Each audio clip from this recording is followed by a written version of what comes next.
وَلَقَدْ يَسَّرْنَا الْقُرْآنَ لِلذِّكْرِ فَهَلْ مِن مُّدَّكِرٍ۔ اللہ کے پاک نام سے 19ویں پارے کا آغاز کرتے ہیں۔ پہلا رکوع ہے، آخرت سے نا امید ہونے والے کہتے ہیں۔ 5 اس کی مین پوائنٹس ہیں: اعتراضات، جواب، قرآن مجید پر اعتراض اور جواب اور تعلق باللہ۔ وقال الذین لا یرجون لقاءنا لولا انزل علینا الملائکۃ او نری ربنا۔ اور جو لوگ ہماری ملاقات کی امید نہیں رکھتے، انہوں نے کہا کہ ہم پر فرشتے کیوں نہیں اتارے گئے یا ہم اپنے رب ہی کو دیکھتے۔ وہ اپنے دلوں میں بہت بڑے بن گئے اور انہوں نے سرکشی اختیار کی، بہت بڑی سرکشی۔ جس دن وہ فرشتوں کو دیکھیں گے، مجرموں کے لیے اس دن کوئی خوشخبری نہیں ہوگی، اور وہ کہیں گے جنت تم پر ممنوع ہے، حرام کر دی گئی ہے۔ وَقَدِمْنَا إِلَىٰ مَا عَمِلُوا مِنْ عَمَلٍ فَجَعَلْنَاهُ هَبَاءً مَنْثُورًا۔ اور ہم اسے اڑتی ہوئی خاک بنا دیں گے۔ قیامت کے دن کافروں کے اعمال بے حیثیت ذروں کی مانند کر دیے جائیں گے۔ کتنے چیریٹی کے کام نان بلیورز بھی کرتے ہیں۔ اللہ سبحانہ و تعالیٰ کے ہاں وہ کیوں قابل قبول نہیں ہے؟ اس لیے کہ انہوں نے اللہ تعالیٰ کے لیے کب کیے؟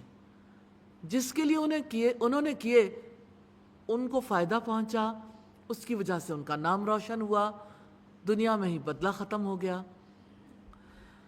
تو جو کام اللہ سبحانہ و تعالیٰ پر ایمان کے بغیر کیے جاتے ہیں، وہ کام اللہ تعالیٰ کی شریعت کے مطابق نہیں کیے جاتے۔ اور اس کی 2 وجوہات ہیں: نہ کام اللہ سبحانہ و تعالیٰ کے طریقہ کار کے مطابق کیے گئے، نہ اللہ تعالیٰ کے لیے کیے گئے، وہ اخلاص سے خالی ہیں، وہ اجر کی امید سے نہیں کیے گئے ہوں گے۔ عمل کی قبولیت کے لیے 2 شرائط ہیں۔ ایک تو یہ کوئی عمل ہو، ایون اگر آپ کسی کو اسمائل پاس کرتے ہیں، ایون اگر آپ کسی سے سلام لیتے ہیں، ایون اگر آپ کسی کو پانی پلاتے ہیں، کسی جگہ بیٹھے ہیں، آپ سونے لگے ہیں، آپ بیدار ہوئے ہیں، اب کھانا کھانے لگے ہیں، اب گھر سے باہر نکلنے لگے ہیں، اب گھر میں انٹر ہوئے ہیں، آپ کسی جگہ ملاقات کے لیے جاتے ہیں، کہیں ضروریات کی چیزیں خریدنے کے لیے جاتے ہیں، آپ کہیں تفریح کے لیے جاتے ہیں، آپ کسی بھی مقصد کے لیے نکلیں، یو آر ریسپانسبل، آپ ذمہ دار ہیں، اینڈ یو آر اکاؤنٹیبل۔ آپ اللہ سبحانہ و تعالیٰ کے آگے جواب دیں۔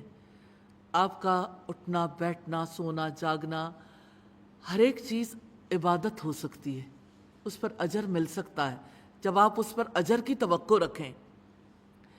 اور 2 چیزیں دیکھی جائیں گی: کس کی خوشی کے لیے کام کیا۔ اگر اللہ سبحانہ و تعالیٰ کی خوشی کے لیے عمل کیا اور محمد صلی اللہ علیہ وسلم کی سنت کے مطابق عمل کیا، تو اٹھنے بیٹھنے پر بھی اجر ملے گا، سفر کرنے پر بھی اجر ملے گا، کھانے پینے پر بھی اجر ملے گا، حالانکہ وہ مباح کام ہے۔ لیکن اگر آپ یہ توقع رکھتے ہیں کہ جو قوت مجھے اس کھانے سے ملے گی، اس سے میں اللہ سبحانہ و تعالیٰ کی اطاعت کروں گی، تو کھانا پینا بھی عبادت بن جاتا ہے۔ اور جو اس کے مقابلے میں اپنے خود ساختہ طریقے ایجاد کرتا ہے اور بغیر سوچے سمجھے کام کرتا ہے، من چاہے کام کرتا ہے۔ سیدہ عائشہ صدیقہ رضی اللہ تعالیٰ عنہ کہتی ہیں، رسول اللہ نے فرمایا، جس نے دین میں کوئی ایسا کام کیا جس کی بنیاد شریعت میں نہیں، تو وہ کام مردود ہے، ریجیکٹڈ ہے، بڑے سے بڑا کام، اللہ سبحانہ و تعالیٰ اسے قبول نہیں کرتے۔ جنت والے اس دن بہترین ٹھکانے میں اور بہت اچھی آرام گاہ میں ہوں گے، اور جس دن آسمان بادل کے ساتھ پھٹ جائے گا اور فرشتے نازل کیے جائیں گے، لگاتار نازل کیا جانا۔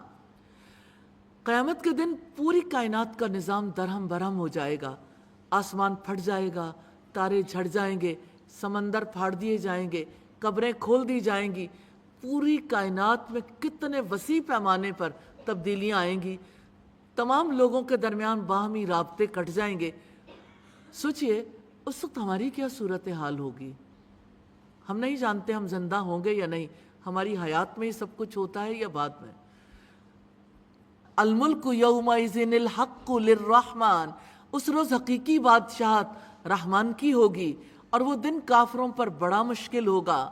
قیامت کے دن اللہ تعالیٰ ساری زمین کو اپنی مٹھی میں لے گا اور آسمان کو اپنے دائیں ہاتھ پر لپیٹے گا، پھر فرمائے گا آج حکومت صرف میری ہے، دنیا کے بادشاہ آج کہاں ہیں؟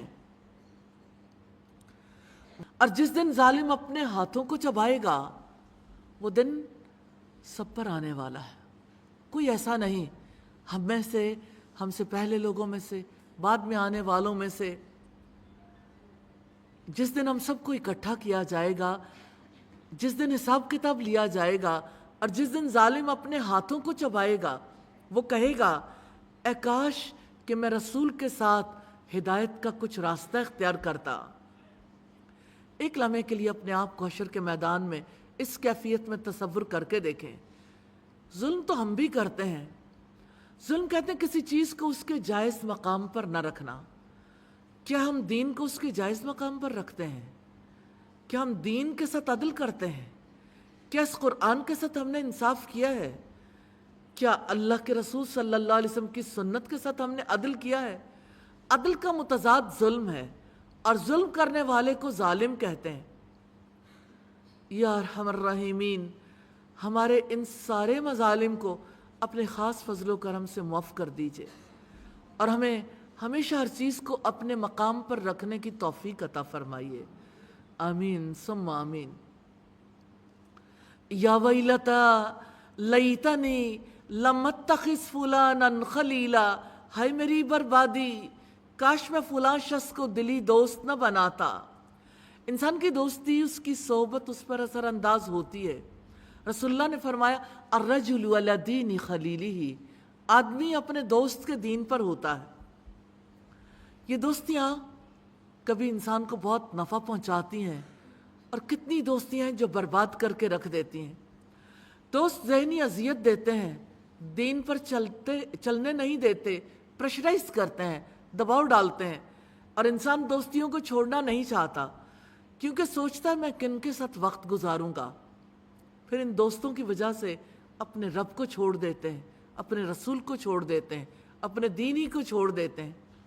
دوستی کے بارے میں اسلام کا نقطہ نظر یہ ہے کہ انسان دوستوں کے اثرات قبول کرتا ہے، اس لیے نیک لوگوں کی صحبت اختیار کرنی چاہیے۔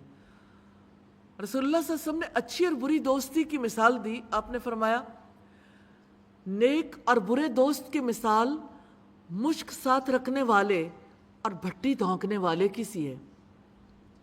جس کے پاس مشک ہے اور تم اس کی صحبت میں ہو، وہ اس میں سے یا تو تمہیں کچھ تحفے کے طور پر دے دے گا، یا تم اس سے کچھ خرید لو گے، یا تم اس کی عمدہ خوشبو سے کچھ دیر کے لیے محظوظ ہو جاؤ گے۔ اور بھٹی دھونکنے والا یا تمہارے کپڑے بھٹی کی آگ سے جلا دے گا، یا تمہیں اس کے پاس سے ایک ناگوار بدبو اور بدبودار دھواں پہنچے گا۔ رسول اللہ نے یہ مثال کیوں دی؟ اس لیے کہ جن کے اخلاق ناگوار بدبودار دھوئیں کی طرح ہوں، اور جن کی صحبت میں رہ کر انسان کی نیکیاں اس طرح سے جل جائیں جیسے چنگاریاں لباس کو جلاتی ہیں، تو ایسے لوگوں کی دوستیاں ترک کر دیں۔ کتنے ہی لوگ ہیں جن کی پھر بہنیں ہی آپس میں مل کے ایک دوسرے کو حق کے راستے پہ چلنے نہیں دیتی۔ کچھ کزنز ایک دوسرے کے ساتھ ایسے ہوتے ہیں۔ اسی طرح سے کبھی ہسبینڈ وائف ایک دوسرے کے لیے ایسے ہوتے ہیں، کبھی ماں باپ اور بچے ایک دوسرے کے لیے ایسے ہوتے ہیں۔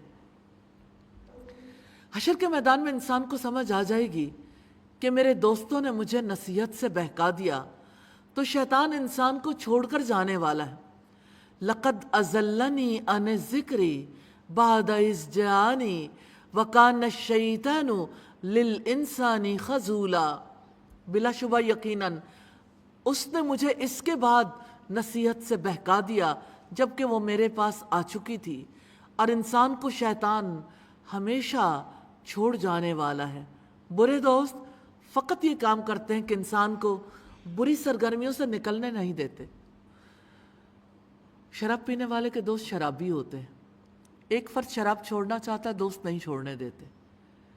جب دوستوں سے کوئی وشیس سرکل سے نکل جاتا ہے تو اس کے لیے فیصلہ کرنا آسان ہو جاتا ہے۔ جواری کبھی جوا نہیں چھوڑ سکتے، اس لیے کہ دوست چھوڑنے نہیں دیتے۔ اسی وجہ سے جو لوگ دوستیوں پر زیادہ وقت لگاتے ہیں ان کے پاس پھر اللہ کے کلام کے لیے، اللہ کے رسول کی سنت کے لیے، دین کی ضروریات کے لیے وقت ہی نہیں نکلتا۔ وہ برے دوست ہی تو ہیں جو وقت کھا جاتے ہیں، اور وقت بہت بڑی دولت ہے۔ وقال الرسول یا ربی ان قوم اتخذوا هذا القرآن مہجورا، اور رسول کہے گا اے میرے رب یقیناً اس قرآن کو میری قوم نے چھوڑا ہوا بنا رکھا تھا۔ قیامت کے دن نبی صلی اللہ علیہ وسلم اپنے امتیوں کی شکایت کریں گے جنہوں نے اس قرآن کو چھوڑ دیا تھا، جس کا پڑھنا، جس پر عمل کرنا ان پر واجب تھا۔ کیا آپ کے گھر میں کسی نے قرآن کو چھوڑا ہوا ہے؟ جو اس کا علم حاصل نہ کرتا ہو، اس کے احکامات پر عمل نہ کرتا ہو، اس کو اپنی ضرورت نہ سمجھتا ہو، اس قرآن کو پہنچانے کا کام نہ کرتا ہو، کون سا گھر ہے جس میں ایسے افراد نہ ہو؟ ہر گھر میں ایسے افراد ہیں۔ اور وہ کون سا گھرانہ اس دھرتی پر جس کے سارے ہی افراد اللہ تعالیٰ کی طرف رجوع کرنے والے؟ اگر آپ نکالیں گے ڈھونڈے سے نہیں ملے گا، کیونکہ بہت نیک گھرانوں میں بھی ایسے افراد موجود ہیں جو اللہ سبحانہ و تعالیٰ سے منہ موڑنے والے۔ آج شاید اکا دکا کوئی گھرانہ نکلے۔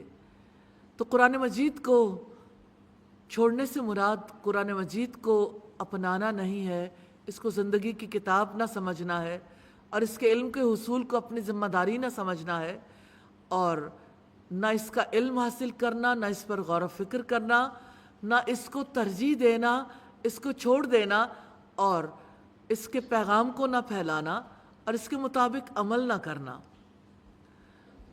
سوال یہ پیدا ہوتا ہے قرآن مجید کو پھر اپنایا کیسے جائے؟ جیسے اپنے بچے کو اپناتے ہیں، اس کے لیے ماں کسی سے سیکھ کے تھوڑی آتی ہے۔ جس ماں کے یہاں اللہ سبحانہ و تعالیٰ بچہ دیتے ہیں اسے پتہ چل جاتا ہے کہ اب مجھے اپنے بچے کو کیسے اپنانا ہے۔ قرآن مجید کو اپنا بنانے کے لیے ضروری ہے اس کو اپنی زندگی کی کتاب سمجھے۔ جہاں سوسائٹی میں لوگوں کے اٹھنے بیٹھنے کے لیے اتنے انتظامات کیے جاتے ہیں کہ اس میں ایسے لوگ نہیں ہیں جو اس دین کے لیے، اس قرآن کے لیے ایسے مراکز تعمیر کریں جہاں بیٹھ کر لوگ دین کو سیکھیں اور سکھائیں۔ یہ کتاب کے کاموں میں سے ایک بہت بڑا کام ہے۔ قرآن مجید کے لیے اللہ سبحانہ و تعالیٰ جس کو منتخب کرتا ہے وہی ایسے مراکز قائم کرتا ہے، اور وہی ان کی سربلندی کے لیے کام کرتا ہے، ان کی آبادکاری کے لیے کام کرتا ہے۔ اور قرآن کو چھوڑنے والے وہ ہیں جن کے بارے میں رسول اللہ شکوہ کریں گے حشر کے میدان میں۔ آپ امیجن کریں جن پر ہم ایمان لائے ہیں وہ ہمارے خلاف گواہ ہو جائیں۔ استغفر اللہ۔ آپ صلی اللہ علیہ وسلم حشر کے میدان میں شفاعت کریں گے، لیکن اس کی کہاں سے شفاعت کریں گے جس نے قرآن ہی کو چھوڑ دیا ہو؟ نہ ان پر اللہ سبحانہ و تعالیٰ کی نظر کرم ہوگی، نہ محمد صلی اللہ علیہ وسلم کو اجازت ملے گی۔ ہاں، ایک کام ضرور ہوگا، ان کے خلاف رسول اللہ کی گواہی ہو جائے گی جنہوں نے اس قرآن کو چھوڑ دیا تھا۔ کیا ہم اب بھی اس قرآن کو چھوڑ کر زندگی بسر کریں گے؟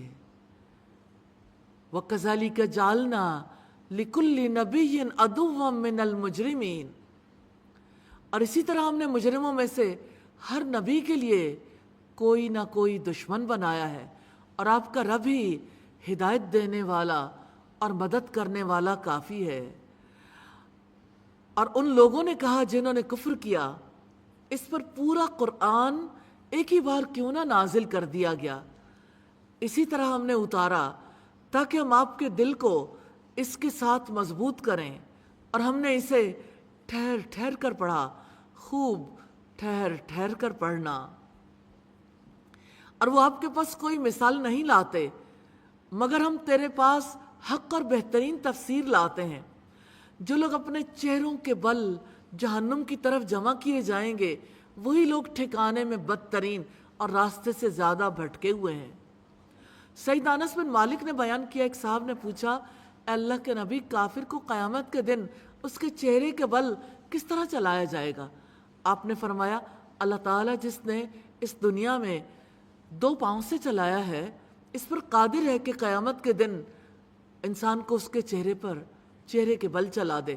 قتادہ نے کہا، یقیناً ہمارے رب کی عزت کی قسم یوں ہی ہوگا۔ کرنے والے کام ہے رسول صلی اللہ علیہ وسلم کی تعلیم کے ساتھ ہدایت کا راستہ اختیار کرنا، جن سے روکا گیا اللہ تعالیٰ کی ملاقات کی امید نہ رکھنا۔ کمٹمنٹ پوائنٹ ہے رسول اللہ کے مشن کا ساتھ دینا ہے، جو اس مشن کا ساتھ نہ دے اس کی دوستی کو ترک کرنا ہے انشاءاللہ۔ رکوع نمبر 2 ہے رسول جھٹلا دیے گئے۔ 4 مین پوائنٹس ہیں۔ رسول جھٹلا دیے گئے، تمہارا مذاق بنا لیا گیا، یہ لوگ، اور تعلق باللہ۔ وَلَقَدْ آتَيْنَا مُوسَى الْكِتَابَ وَجَعَلْنَا مَعَهُ أَخَاهُ هَارُونَ وَزِيرًا، اور بلا شبہ یقیناً ہم نے موسیٰ کو کتاب دی اور اس کے ساتھ اس کے بھائی ہارون کو بوجھ بٹانے والا بنایا۔ پھر ہم نے کہا کہ تم دونوں ان لوگوں کی طرف جاؤ جنہوں نے ہماری آیات کو جھٹلا دیا، تو ہم نے انہیں تباہ و برباد کر دیا، بری طرح تباہ و برباد کرنا۔ اور نوح کی قوم کو ہم نے غرق کر دیا جب انہوں نے رسولوں کو جھٹلا دیا، اور ہم نے انہیں لوگوں کے لیے نشان عبرت بنا دیا، اور ہم نے ظالموں کے لیے دردناک عذاب تیار کر رکھا ہے۔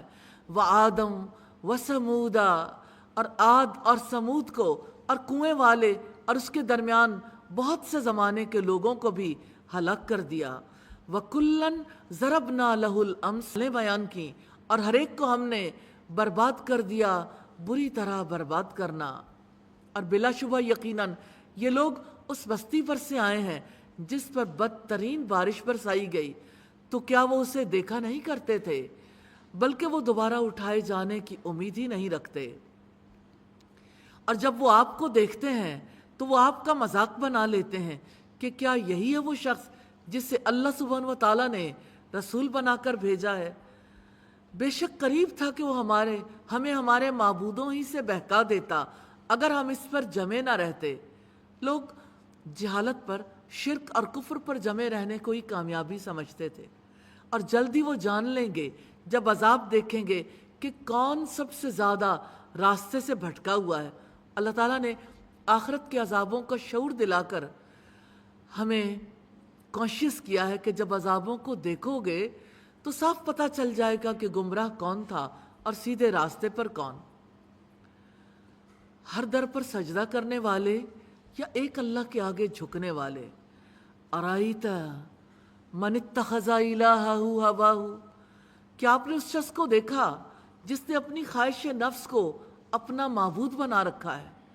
تو کیا ایسے شخص پر آپ ذمہ دار ہوں گے؟ خواہش نفس کا مطلب ہے نفس کا کسی چیز کو اچھا سمجھنا، دل کو کوئی چیز اچھی لگنا۔ خواہش نفس کو خدا بنانے سے مراد یہ ہے دل میں کوئی بات اچھی لگی، اب اسی کو رہنما بنا لیا، یعنی دل کی مرضی پوری کرنے لگ گئے۔ ایک انسان جب دل کی مرضی پوری کرتا ہے نا تو رب کی مرضی چھوڑ دیتا۔ دل کی مرضی یوں ہی تو پوری نہیں ہوتی، جب تک انسان رب کی مرضی کو اپنی پیٹھ پیچھے نہیں ڈالتا، اس وقت تک دل کی مرضی پوری نہیں ہوتی۔ کسی کی مرضی کے مطابق زندگی گزارنا اس کو خدا بنانا ہے۔ آپ کس کی مرضی کے مطابق زندگی گزارتے ہیں؟ سوچئے گا ضرور، اپنے آپ سے سوال کیجئے گا، کس کی مرضی پر آپ اپنی زندگی کے فیصلے کرتے ہیں؟ جو انسان اپنے نفس کی رضا چاہتے ہیں وہ اپنے نفس کو خدا بنا لیتے ہیں۔ نبی صلی اللہ علیہ وسلم نے فرمایا، ذاق طعم الایمان، اس نے ایمان کا مزہ چکھ لیا، من رضی باللہ ربا، جو اللہ کے رب ہونے پہ راضی ہو گیا، وبالاسلام دینا، اور اسلام کے دین ہونے پر، وبمحمد نبی الرسول، اور محمد صلی اللہ علیہ وسلم کے نبی اور رسول ہونے پہ راضی ہو گیا۔ تو اس دنیا میں ہم اپنی مرضی کرنے کے لیے پیدا نہیں کیے گئے۔ اس دنیا میں آنے کا مقصد یہ ہے کہ ہم اپنے رب کی مرضی کو جانیں اور اس کی مرضی کو پورا کرنے کی کوشش کریں۔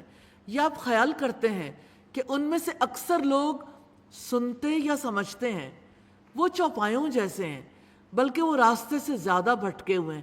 کرنے والے کام ہیں نیکی کے کام میں معاون اور مددگار بننا، اور جن سے روکا گیا اللہ تعالیٰ کی آیات کو جھٹلانا، ظلم کرنا، دوبارہ اٹھائے جانے کی امید نہ رکھنا، رسولوں کا مذاق اڑانا، گمراہ ہونا۔ کمٹمنٹ پوائنٹ ہے خواہش نفس کے پیچھے نہیں چلنا۔ رکوع نمبر 3 ہے کائنات میں اللہ سبحانہ و تعالیٰ کا ارادہ کام کر رہا ہے، اور 5 اس کے مین پوائنٹس ہیں۔ پہلا پوائنٹ ہے اللہ تعالیٰ ہی تو ہے، اور دوسرا ہے اللہ تعالیٰ کو چھوڑ کر، اور تیسرا ہے اے نبی، اور چوتھا ہے دعوت پر رد عمل، اور 5واں تعلق باللہ۔ الم تر الی ربک کیف مد الظل ولو شاء لجعلہ ساکنا ثم جعلنا الشمس علیہ دلیلا۔ کیا آپ نے اپنے رب کو نہیں دیکھا کہ اس نے سائے کو کس طرح پھیلا دیا ہے، اور اگر وہ چاہتا تو اسے ضرور ساکن بنا دیتا۔ اب دیکھتے ہیں جب سورج نکلتا ہے تو سائے کس جانب ہوتے ہیں، اور جب نصف النہار پہ ہوتا ہے تو کس طرح ہر ایک کا سایہ اس کے قدموں میں آ جاتا ہے۔ پھر سائے دوسری طرف پلٹ جاتے ہیں جب سورج ڈھلنا شروع ہوتا ہے، اور جب بالکل غروب ہونے کے قریب ہوتا ہے تو سائے کتنے لمبے ہو جاتے ہیں۔ اللہ سبحانہ و تعالیٰ فرماتے ہیں ہم نے سورج کو اس پر دلیل بنایا، پھر ہم نے آہستہ آہستہ اسے اپنی طرف سمیٹا۔ آہستہ آہستہ سمیٹنا، اور وہی ہے جس نے رات کو تمہارے لیے پردہ پوش بنایا، اور نیند کو باعث آرام بنایا، اور دن کو جی اٹھنے کا وقت بنایا۔ رسول اللہ صلی اللہ علیہ وسلم جب بیدار ہوتے تھے تو یہ دعا کرتے تھے الحمدللہ الذی احیانا بعدما اماتنا والیہ النشور۔ تمام تعریفیں اللہ تعالیٰ کے لیے ہیں جس نے ہمیں مارنے کے بعد دوبارہ زندہ کیا اور اسی کی طرف اکٹھے ہونا ہے۔ اس دعا سے رسول اللہ کی شعوری پختگی کا پتہ چلتا ہے۔ آپ نیند کو موت جیسا اور بیداری کو جی اٹھنے جیسا سمجھتے تھے۔ اس دعا سے رسول اللہ نے ہر صبح کے وقت، صبح کا وقت کتنا قیمتی ہوتا ہے، اس وقت کو شعوری بیداری کی غذا کا وقت بنانا سکھایا ہے۔ اور وہی ہے جس نے اپنی رحمت کے آگے آگے ہواؤں کو خوشخبری بنا کر بھیجا، اور ہم نے آسمان سے پاک کرنے والا پانی نازل کیا تاکہ اس کے ذریعے ہم مردہ شہر کو زندہ کریں، اور اس میں سے بہت سے چوپایوں اور انسانوں کو پانی پلائیں جن کو ہم نے پیدا کیا ہے، اور بلا شبہ یقیناً ہم نے اسے ان کے درمیان پھیر پھیر کر بیان کیا ہے تاکہ وہ سبق حاصل کریں۔ پھر بھی اکثر لوگوں نے ناشکری کے سوا کچھ نہیں مانا۔ زید بن خالد جوہنی سے روایت ہے کہ ایک دن حدیبیہ میں رات کی بارش کے بعد رسول اللہ صلی اللہ علیہ وسلم نے ہمیں صبح کی نماز پڑھائی۔ نماز سے فارغ ہو کر لوگوں کی طرف توجہ کر کے فرمایا جانتے ہو تمہارے رب نے کیا کہا؟ صحابہ نے جواب دیا اللہ تعالیٰ اور اس کا رسول خوب جانتے ہیں۔ فرمایا اس نے کہا میرے بندوں نے صبح کی کچھ تو مومن تھے اور کچھ کافر تھے۔ جس نے کہا اللہ تعالیٰ کے فضل اور اس کی رحمت سے بارش ہوئی وہ مجھ پر ایمان لایا، اور اس نے تاروں کے ساتھ کفر کیا، اور جس نے کہا فلاں فلاں تارے سے بارش ہوئی اس نے میرے ساتھ کفر کیا اور تاروں پر ایمان لایا۔ ہمارے یہاں بہت سے لوگ ہیں جو ستاروں کے ساتھ اپنا تعلق جوڑتے ہیں۔ ابراہیم علیہ السلام کی قوم بھی ستارہ پرست تھی، اور ابھی تک لوگ زائچہ بنواتے ہیں۔ کیا آپ نہیں جانتے آپ کا سٹار کون سا ہے؟ یہ ستارہ پرستی کی علامت ہے، اپنا کوئی سٹار بنانا، پھر اس سٹار کے مطابق اپنی پسند ناپسند کا جائزہ لینا، پھر کچھ دنوں کو منحوس اور کچھ کو جو ہے وہ اپنے لیے بہتر خیال کرنا۔ تو یہ ایمان اور کفر کا معاملہ ہے اللہ سبحانہ و تعالیٰ کے نزدیک۔ وَلَوْ شِئْنَا لَبَعَثْنَا فِي كُلِّ قَرْيَةٍ نَذِيرًا، اور اگر ہم چاہتے تو ضرور ہر بستی میں ایک ڈرانے والا بھیجتے۔ چنانچہ آپ کافروں کی بات نہ مانیں اور اس قرآن کے ساتھ ان سے جہاد کریں، بہت بڑا جہاد۔ قرآن حکیم کے ذریعے سے جہاد کرنے کا مطلب کیا ہے، قرآن مجید کے احکامات کو کھول کھول کر بیان کریں، جن میں اچھے اعمال پر خوشخبریاں دی گئیں اور برے اعمال پر وعیدیں دی گئیں۔ قرآن مجید کی تعلیمات کو عام کرنے کے لیے، ان کی نشر و اشاعت کے لیے جہاد کریں، قرآن مجید کی تعلیم کے انتظامات کے لیے جہاد کریں، قرآن مجید کے نظام کو نافذ کرنے کے لیے جہاد کریں۔ اور وہی ہے جس نے دو سمندروں کو ملا دیا، یہ میٹھا ہے، پیاس بجھانے والا ہے، اور یہ نمکین کڑوا ہے، اور اس نے دونوں کے درمیان ایک پردہ اور مضبوط آڑ بنا دی۔ اور وہی ہے جس نے انسان کو پانی سے پیدا کیا، پھر اسے نسب والا اور سسرال والا بنایا، اور آپ کا رب ہمیشہ سے پوری قدرت رکھنے والا ہے۔ وَيَعْبُدُونَ مِن دُونِ اللَّهِ مَا لَا يَنْفَعُهُمْ وَلَا يَضُرُّهُمْ، اور وہ اللہ تعالیٰ کے سوا ان کی عبادت کرتے ہیں جو انہیں نہ ہی نفع پہنچا سکتے ہیں اور نہ ہی نقصان دے سکتے ہیں، اور کافر اپنے رب ہی کے خلاف مددگار بنا ہوا ہے۔ وَمَا أَرْسَلْنَاكَ إِلَّا مُبَشِّرًا وَنَذِيرًا، اور ہم نے آپ کو خوشخبری دینے والا اور ڈرانے والا بنا کر بھیجا ہے۔ آپ کہہ دیں کہ میں اس کا تم سے کوئی بدلہ نہیں مانگتا، مگر یہ کہ جو چاہے اپنے رب کی طرف کا راستہ اختیار کر لے۔ وَتَوَكَّلْ عَلَى الْحَيِّ الَّذِي لَا يَمُوتُ وَسَبِّحْ بِحَمْدِهِ، اور آپ اس زندہ پر بھروسہ کریں جسے موت نہیں آئے گی، اور آپ اس کی حمد کے ساتھ تسبیح کریں، اور وہ اپنے بندوں کے گناہوں کی پوری طرح خبر رکھنے والا ہے۔ اپنے تمام معاملات میں اللہ سبحانہ و تعالیٰ پر بھروسہ کرنا یہ ایمان کا تقاضا ہے، جو ہمیشہ سے زندہ ہے، جس کو کبھی موت نہیں آنی۔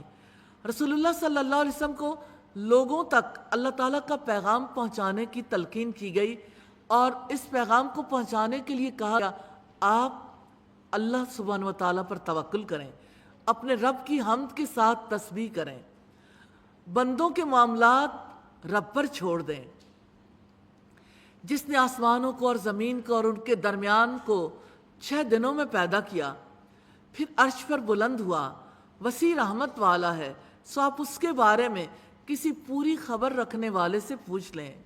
اور جب ان سے کہا جاتا ہے رحمان کو سجدہ کرو، تو کہتے ہیں رحمان کیا ہے؟ کیا ہم اسے سجدہ کریں جس کے لیے تم ہمیں حکم دیتے ہو؟ اور اس بات نے ان کے بدکنے میں اور اضافہ کیا۔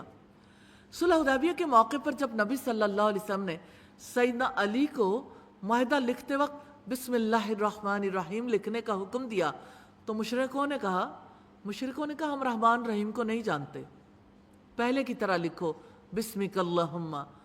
آپ صلی اللہ علیہ وسلم نے فرمایا اسی طرح سے لکھ دو۔ کرنے والے کام ہے غور و فکر کر کے سبق لینا، قرآن کے ساتھ جہاد کبیر کرنا، رب کی طرف جانے کا راستہ اختیار کرنا، رحمان کو سجدہ کرنا۔ جن کاموں سے روکا گیا، ناشکری کرنا، کفر کرنا، کمٹمنٹ پوائنٹ ہے قرآن مجید کو لے کر زبردست جہاد کرنا ہے۔ وَلَقَدْ يَسَّرْنَا الْقُرْآنَ لِلذِّكْرِ فَهَلْ مِن مُدَّكِرٍ۔ رکوع نمبر 4 کا موضوع ہے رحمان کے بندے۔ 5 اس کے مین پوائنٹس ہیں۔ رحمان کے بندے، رحمان کے بندوں کا استقبال، وہ بڑا بابرکت ہے، اور تعلق باللہ۔ تبارک الذی جعل فی السماء بروجا وجعل فیہا سراجا وقمرا منیرا، بہت برکت والا ہے جس نے آسمان میں برج بنائے اور اس میں ایک چراغ اور ایک روشنی کرنے والا چاند بنایا، ایک دوسرے کے پیچھے آنے والا بنایا، ہر اس شخص کے لیے جو چاہے کہ نصیحت حاصل کرے یا شکر گزار بننا چاہے۔ وَعِبَادُ الرَّحْمَنِ الَّذِينَ يَمْشُونَ، وہ ہیں جو زمین پر نرمی اور عاجزی سے چلتے ہیں، اور جب جاہل ان سے بات کریں تو کہہ دیتے ہیں سلام ہو۔ رحمان کا انکار کرنے والوں نے رحمان کو پہچاننے سے انکار کیا تو اللہ تعالیٰ نے واضح کر دیا کہ یہ رحمان کو نہیں مانتے تو رحمان کے بندوں کو دیکھ لو، وہ اپنے کردار سے پہچانے۔ بات کرنا بے وقوفی کی نشانی ہے، جاہلوں سے صرف کنارہ کشی اختیار کی جا سکتی ہے۔ لوگ اپنی چال ڈھال سے پہچانے جاتے ہیں، اور رحمان کے بندے وہ ہیں جو ایسی چال چلتے ہیں جو عام، سادہ اور شریفانہ چال ہوتی ہے۔ نہ یہ کسی مغرور انسان کی چال ہوتی ہے کہ اکڑ کر چلے، جیسے آپ دیکھتے ہیں ہمارے یہاں جیسے کیٹ واک ہوتی ہے، ماڈلز جب کوئی نیا ڈریس آتا ہے یا نئی کوئی والیوم لانچ ہوتا ہے تو اس کو پہن کر جب چلتی ہیں تو یہ اکڑ کر چلنے والی چال ہے۔ اور اسی طرح سے بیماروں کی چال ہوتی تو رحمان کے بندے بیماروں جیسی چال بھی نہیں چلتے، کیونکہ اٹھنے بیٹھنے چلنے پھرنے میں جھلکتی ہے۔ تو رحمان کے بندے دن تو عاجزی سے گزارتے ہیں، ان کی راتیں کیسی ہوتی ہیں؟ والذین یبیتون لربہم سجدا وقیاما، اور جو اپنے رب کے لیے سجدے اور قیام میں رات گزارتے ہیں۔ رحمان کے بندوں کی سرگرمیاں ہیں، ان کی راتیں روشن ہوتی ہیں۔ جب ساری مخلوق سوتی ہے تو وہ اللہ تعالیٰ کے لیے جاگتے ہیں۔ رحمان کے بندوں کو راتیں سجدے اور قیام میں گزارنی اچھے لگتی ہیں، اور رحمان کے بندوں کی توجہ رب کی جانب رہتی ہے، ان کے دل اللہ سبحانہ و تعالیٰ سے لگے ہوئے ہوتے ہیں، ان کی سوچ اللہ سبحانہ و تعالیٰ سے وابستہ ہوتی ہے۔ اللہ سبحانہ و تعالیٰ سے دعا ہے ہمیں رحمان کے بندوں میں شامل فرما دے۔ اور جو کہتے ہیں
اے ہمارے رب ہم سے جہنم کا عذاب پھیر دے، یقیناً اس کا عذاب ہمیشہ سے چمٹنے والا ہے۔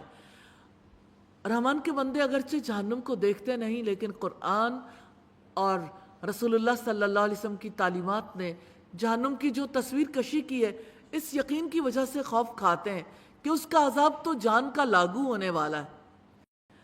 انہا ساءت مستقرا و مقاما، بلا شبہ وہ بہت ہی بری ٹھہرنے کی جگہ اور اقامت کی جگہ ہے۔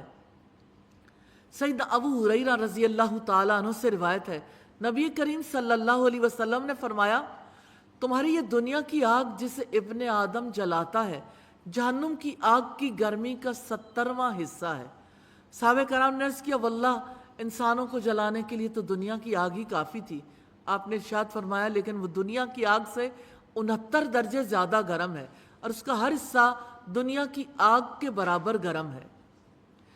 اور وہ لوگ کہ جب وہ خرچ کرتے ہیں تو نہ فضول خرچی کرتے ہیں اور نہ کنجوسی کرتے ہیں، اور ان کا خرچ ان کے درمیان اعتدال پر ہوتا ہے۔ فائنینشیل مینجمنٹ سادہ چیز نہیں ہے۔ کچھ لوگ ایسے ہوتے ہیں کہ اگر ان کا ہاتھ کھلے تو سب گیا، اور اگر بند ہوا تو سب ختم۔ درمیانہ راستہ اختیار نہیں کرتے۔ اللہ سبحانہ وتعالیٰ نے رحمان کے بندوں کی نشانی بتائی ہے کہ ان کا خرچ اعتدال پر ہوتا ہے۔ والذین اذا انفقوا لم یسرفوا، جب وہ خرچ کرتے ہیں تو فضول خرچی نہیں کرتے، اعتدال کے مطابق خرچ کرتے ہیں۔ اور یہاں جو بات ہے فضول خرچی کی، اسراف، کنزمپشن کی بات ہے، اللہ تعالیٰ کی نافرمانی میں خرچ کرنا، اللہ تعالیٰ کی اطاعت میں خرچ نہ کرنا، یعنی دین کی حفاظت کے کام ہو یا اللہ سبحانہ و تعالیٰ کے راستے میں اللہ کے بندوں کے لیے کچھ بھلائی کے کام ہو تو مٹھی بند ہے، لیکن اپنی ذات کی بڑائی کے لیے کچھ کرنا ہو تو مٹھی کھل جاتی ہے۔ جن امور پر خرچ کرنا واجب ہے ان میں اعتدال کی حد سے نکل جانا، مباح امور میں حد اعتدال سے نکل جانا، اور نہ کنجوسی کرتے ہیں۔ کنجوسی دراصل مال کی محبت کی انتہا کا نام ہے، جس میں نہ انسان خود فائدہ اٹھاتا ہے، نہ گھر والوں کو فائدہ دیتا ہے، نہ معاشرے کو فائدہ پہنچاتا ہے۔ انسان خود دنیا سے چلا جاتا ہے، اپنی کنجوسی کی داستانیں چھوڑ جاتا ہے۔ سیدنا ابو ہریرہ نبی صلی اللہ علیہ وسلم نے فرمایا، کوئی دن ایسا نہیں جاتا کہ جب بندے صبح کو اٹھتے ہیں دو فرشتے آسمان سے نہ اترتے ہوں، ایک کہتا ہے کہ اللہ خرچ کرنے والے کو اور زیادہ دیں، اور دوسرا کہتا ہے کہ اللہ ممسک اور بخیل کے مال کو تلف کر دے۔ اور جو اللہ تعالیٰ کے ساتھ کوئی دوسرا معبود نہیں پکارتے، اور جس جان کو اللہ تعالیٰ نے حرام کیا ہے اسے قتل نہیں کرتے مگر حق کے ساتھ، اور وہ زنا نہیں کرے گا، وہ سخت گناہ کو ملے گا۔ قیامت کے دن اس کے لیے عذاب 2 گنا کر دیا جائے گا، اور وہ اسی میں ہمیشہ ذلیل کیا ہوا رہے گا۔ مگر جس نے توبہ کی اور ایمان لایا اور نیک عمل کیے تو یہی لوگ ہیں جن کی برائیوں کو اللہ تعالیٰ نیکیوں میں بدل دے گا، اور اللہ تعالیٰ ہمیشہ سے بہت بخشنے والا، نہایت رحم والا ہے۔ سیدنا ابو ذر سے روایت ہے کہ رسول اللہ نے فرمایا، تم جہاں کہیں ہو اللہ تعالیٰ سے ڈرو، ہر برائی کو بھلائی کے ساتھ مٹا دو۔ عام طور پر لوگ اس اصول پر چلتے ہیں کہ جیسا کرو ویسا بھرو، اور یہ کہ اگر کسی نے برا کیا ہے برابر کا جواب دے دو۔ اللہ سبحانہ و تعالیٰ چاہتے ہیں لوگ برائی کا جواب بھلائی سے دیں تاکہ آپس کے تعلقات خوشگوار ہو جائیں، اور لوگوں کے ساتھ نیک خلقی سے پیش آؤ۔ ترمذی کی 1987 نمبر روایت۔ اور جس نے توبہ کی اور نیک عمل کیے تو یقیناً وہ رجوع کرتا ہے اللہ تعالیٰ کی طرف، سچا رجوع کرنا۔ اور جو لوگ جھوٹ میں شامل نہیں ہوتے اور جب کسی بیہودہ کام پر سے گزرتے ہیں تو شرافت سے گزر جاتے ہیں، یعنی اس میں انوالو نہیں ہوتے۔ سیدنا ابو بکرہ کہتے ہیں کہ ہم رسول اللہ کی خدمت میں حاضر تھے، آپ نے فرمایا میں تمہیں گناہوں میں سب سے بڑے گناہ سے آگاہ فرمایا۔ وہ گناہ یہ ہے اللہ تعالیٰ کے ساتھ کسی کو شریک ٹھہرانی کرنا اور جھوٹی گواہی دینا، یا فرمایا جھوٹی بات کہنا۔ رسول اللہ ٹیک لگائے ہوئے تھے، آپ بیٹھ گئے اور بار بار یہی فرماتے رہے، یہاں تک کہ ہم نے دل میں کہا کاش آپ خاموشی اختیار فرماتے۔ یہ بخاری کی 2654 نمبر روایت ہے۔ سیدنا ابو ہریرہ رضی اللہ تعالی عنہ فرماتے ہیں کہ رسول اللہ صلی اللہ علیہ وسلم نے فرمایا، من حسن اسلام المرء ترکہ ما لا یعنی، آدمی کے اسلام کی خوبی یہ ہے کہ وہ بے مقصد کام اور فضول باتوں کو چھوڑ دے، جنہیں جب ان کے رب کی آیات سے نصیحت کی جاتی ہے تو وہ ان پر بہرے اور اندھے بن کر نہیں گزرتے۔ اور جو لوگ کہتے ہیں کہ اے ہمارے رب ہمیں اور ہمادوں سے آنکھوں کی ٹھنڈک عطا فرما اور ہمیں متقیوں کا امام بنا دے، ہر کپل کو کرنی چاہیے تاکہ اللہ سبحانہ و تعالیٰ آپس کی محبت دے۔ ربنا ہب لنا من ازواجنا و ذریاتنا قرۃ اعین، وہ اس کا انجام چمٹ جانے والا ہوگا۔ الحمدللہ سورہ الفرقان کمپلیٹ ہوئی۔ حقیقتاً حق اور باطل میں فرق کرنے والی صورت ہے۔ اس میں عباد الرحمن کی خصوصیات ہیں۔ رحمان کے بندے پیدائشی طور پر تو سبھی اس کے بندے ہیں، لیکن رحمان کے حقیقی بندے وہ ہیں جو اپنے اندر یہ خصوصیات پیدا کریں۔ گول سیٹنگ کر لیں، آپ اپنا ارادہ کریں گے اور ان خصوصیات کو روز اپنے سامنے رکھیں، اللہ سے دعا کریں اور اس کے لیے کچھ پڑھیں، سنیں، کوشش کریں، ضرور اس کے لیے توفیق عطا کریں گے۔ اللہ تعالیٰ سے دعا ہے ہمیں رحمان کے بندوں کی ساری خصوصیات اپنانے کی توفیق عطا فرمائیں۔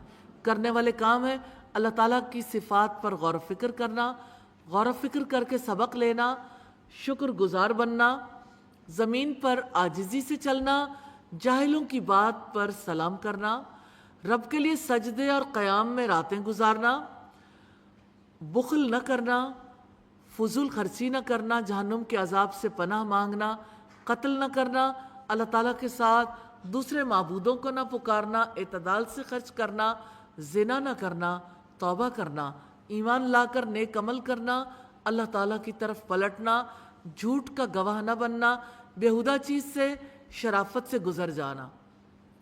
جن کاموں سے روکا گیا ان میں پہلا کام ہے جھٹلانا، یعنی اللہ سبحانہ و تعالیٰ کی باتوں کو ماننے سے انکار کر دینا، اور دوسرا اللہ تعالیٰ کو نہ پکارنا۔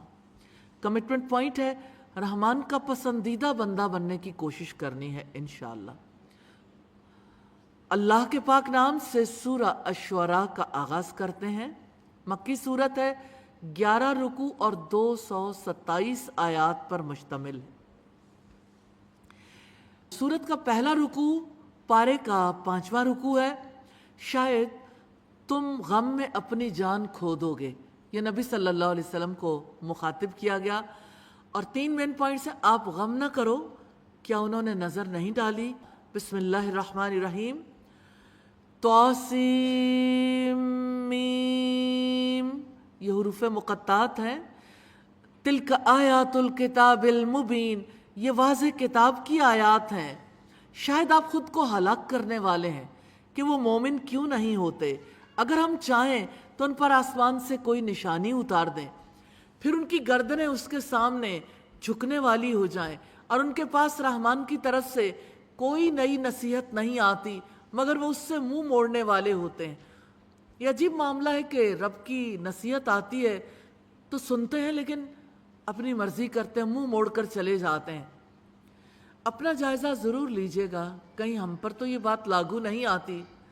کافروں نے رحمان کی صفت کا انکار کیا تھا، اللہ تعالیٰ نے رحمانی کی صفت کا تذکرہ کر کے ذہن نشین کروایا کہ یہ ذکر رحمان کی طرف سے ہے۔ پس یقیناً جب انہوں نے جھٹلا ہی دیا ہے تو اب جلدی ان کے پاس ان کی خبریں آئیں گی جن کا یہ مذاق اڑایا کرتے تھے۔ اولم یروا الی الارض کم انبتنا فیہا من کل زوج کریم، اور کیا انہوں نے زمین کو نہیں دیکھا کہ ہم نے اس میں ہر قسم کی عمدہ نباتات اگائی ہیں؟ بے شک اس میں یقیناً ایک نشانی ہے، اور ان میں سے اکثر لوگ ایمان لانے والے نہیں ہیں۔ وَإِنَّ رَبَّكَ لَهُوَ الْعَزِيزُ الرَّحِيمُ، اور یقیناً آپ کا رب سب پر غالب ہے، نہایت رحم والا ہے۔ یعنی اللہ تعالیٰ زبردست قوت والا، کمال غلبہ رکھنے والا ہے۔ وہ جو چاہے جب چاہے سزا دے سکتا ہے، وہ نہایت رحم والا ہے، مسلسل سنبھلنے کے لیے مواقع دیتا چلا جا رہا ہے، اور کسی کی سرکشی پر گرفت نہیں کر رہا۔ کرنے والے کام ہے لوگوں کے ایمان نہ لانے پر تکلیف محسوس کرنا، جن سے روکا گیا ایمان نہ لانا، نصیحت سے منہ موڑنا، مذاق اڑانا اور جھٹلانا۔ کمٹمنٹ پوائنٹ ہے نبی کریم صلی اللہ علیہ وسلم کیسے لوگوں کے غم میں گھلا کرتے تھے، اس اور تعلق باللہ۔ وَإِذْ نَادَى رَبُّكَ مُوسَىٰ أَنِ ائْتِ الْقَوْمَ الظَّالِمِينَ، اور جب آپ کے رب نے موسیٰ کو پکارا تم ظالم قوم کے پاس جاؤ۔ یہ اس وقت کی ندا ہے جب سیدنا موسیٰ علیہ السلام اپنی بیوی کے ہمراہ واپس آ رہے تھے۔ راستے میں انہیں سردی سے بچاؤ کے لیے آگ حاصل کرنے کی ضرورت محسوس ہوئی۔ آگ کی تلاش میں کوہ طور پر پہنچے جہاں ندا سنائی دی۔ فرعون کی قوم کے پاس، کیا وہ نہیں ڈرتے؟ اس نے کہا اے میرے رب، یقیناً میں ڈرتا ہوں کہ وہ مجھے جھٹلا دیں گے۔ اور میرا سینہ تنگ ہو رہا ہے اور میری زبان چل نہیں رہی، لہٰذا آپ ہارون کی طرف وہی بھیج دیں، اور مجھ پر ان کا ایک گناہ بھی ہے، پس میں ڈرتا ہوں کہ وہ مجھے قتل کر دیں، بے خبر نہیں ہو گئے۔ لا تخافا اننی معکما اسمع و ارا، ڈرو مت، یقیناً میں تم دونوں کے ساتھ ہوں، میں سن رہا ہوں اور میں دیکھ رہا ہوں۔ سورۃ طٰہٰ میں ہم نے دیکھا تو دونوں فرعون کے پاس جاؤ، پھر دونوں کہو یقیناً ہم رب العالمین کا پیغام پہنچانے والے ہیں، یہ کہ بنی اسرائیل کو ہمارے ساتھ بھیج دے۔ فرعون نے کہا کہ ہم نے اپنے ہاں تمہیں بچہ سا نہیں پالا تھا، اور تم ہمارے یہاں اپنی عمر کے کئی سال رہے، اور تم نے اپنا وہ کام کیا جو تم نے کیا، اور تم ناشکروں میں سے ہو۔ موسیٰ نے کہا میں نے یہ کام تب کیا تھا جب میں راستہ گم کرنے والوں میں سے تھا۔ فَفَرَرْتُ مِنْكُمْ، پھر جب مجھے تم سے ڈر لگا تو میں تم سے بھاگ گیا، تو میرے رب نے مجھے حکمت عطا کی اور مجھے رسولوں میں سے بنایا۔ تو میرے رب نے مجھے حکمت عطا کی، یعنی میرے رب نے مجھے نفع مند علم عطا کیا۔ نبی صلی اللہ علیہ وسلم نے فرمایا جس شخص کے ساتھ اللہ تعالیٰ بھلائی کا ارادہ کرتا ہے اسے دین کی سمجھ عطا کرتا ہے، تو اللہ سبحانہ و تعالیٰ سے اس دین کی سمجھ مانگیے۔ وَتِلْكَ نِعْمَةٌ تَمُنُّهَا عَلَيَّ أَنْ عَبَّدْتَ بَنِي اسرائیل، اور یہی وہ احسان ہے جو تم مجھ پر جتا رہے ہو کہ تم نے بنی اسرائیل کو غلام بنا رکھا ہے۔ فرعون نے کہا اور رب العالمین کیا ہے؟ موسیٰ نے کہا آسمانوں کا اور زمین کا اور ان کا بھی رب جو ان کے درمیان ہے، اگر تم یقین کرنے والے ہو۔ فرعون نے اپنے ارد گرد والوں سے کہا کیا تم سنتے نہیں ہو؟ موسیٰ نے کہا وہ تمہارا رب ہے اور تمہارے پہلے باپ دادا کا رب ہے۔ فرعون نے کہا تمہاری طرف جو رسول بھیجا گیا ہے یقیناً وہ مجنون ہے۔ موسیٰ نے کہا وہ مشرق و مغرب کا اور ان کے درمیان کا رب ہے، اگر تم سمجھتے ہو۔ فرعون نے کہا اگر تم نے میرے سوا کسی کو معبود بنایا تو میں ضرور تمہیں قید کیے ہوئے لوگوں میں شامل کر دوں گا۔ موسیٰ نے کہا اور کیا اگر میں کوئی واضح چیز تمہارے سامنے لے آؤں؟ فرعون نے کہا اگر تم سچوں میں سے ہو تو اسے لے آؤ۔ پس موسیٰ نے اپنی لاٹھی پھینک دی، پھر تو اچانک وہ واضح اژدہا تھا اور اس نے اپنا ہاتھ نکالا، تب وہ دیکھنے والوں کے لیے سفید چمکدار تھا۔ کرنے والے کام ہے ظالم بادشاہ کے سامنے حق کی دعوت پیش کرنا، جن سے روکا گیا اللہ تعالیٰ سے بے خوف رہنا، ظلم کرنا، راستہ گم کر دینا، رسول کو مجنون قرار دینا۔ کمٹمنٹ پوائنٹ ہے دعوت دین کے لیے سیدنا موسیٰ علیہ السلام کے طریقہ کار سے مدد لینی ہے۔ رکوع نمبر 7 ہے تاریخ دعوت و تکذیب ہے سیدنا موسیٰ علیہ السلام جادوگروں کے مقابلے میں۔ 4 اس کے مین پوائنٹس ہیں: فرعون کا سرداروں سے مشورہ، جادوگروں سے قرارداد، جادوگر میدان مقابلہ میں اور تعلق باللہ۔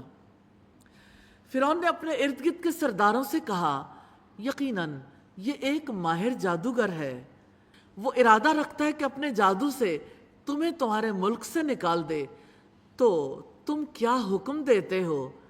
انہوں نے کہا آپ اسے اور اس کے بھائی کو مہلت دیں اور شہروں میں اکٹھا کرنے والے بھیج دیں، وہ ہر بڑے ماہر جادوگر کو آپ کے پاس لے آئیں۔ پھر ایک متعین دن کے مقررہ وقت پر تمام جادوگر اکٹھے کیے گئے اور لوگوں سے کہا گیا ہل انتم مجتمعون، کیا تم جمع ہونے والے ہو؟ شاید کہ ہم جادوگروں کے پیروکار بن جائیں اگر وہ غالب رہنے والے ہوں۔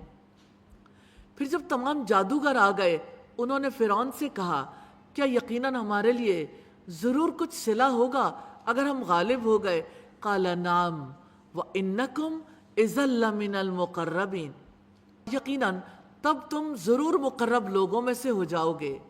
موسیٰ نے ان سے کہا پھینکو جو بھی تم پھینکنے والے ہو، تو انہوں نے اپنی رسیاں اور اپنی لاٹھیاں پھینک دیں اور انہوں نے کہا فرعون کی ہم ضرور غالب آنے والے ہیں۔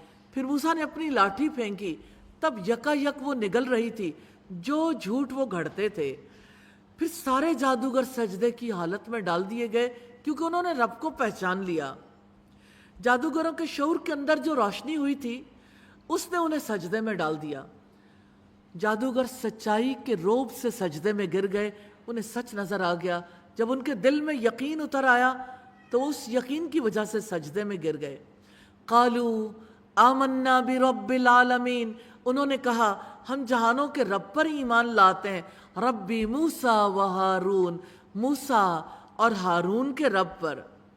فرعون نے کہا تم اس پر ایمان لے آئے اس سے پہلے ہی کہ میں تمہیں اجازت دوں، یقیناً وہ ضرور تمہارا بڑا ہے جس نے تمہیں جادو سکھایا ہے، سو بے شک جلد ہی تم جان لوگے، میں ضرور تمہارے ہاتھ اور پاؤں مخالف سمت سے بری طرح کاٹوں گا اور تم سب ضرور بری طرح سولی چڑھاؤں گا۔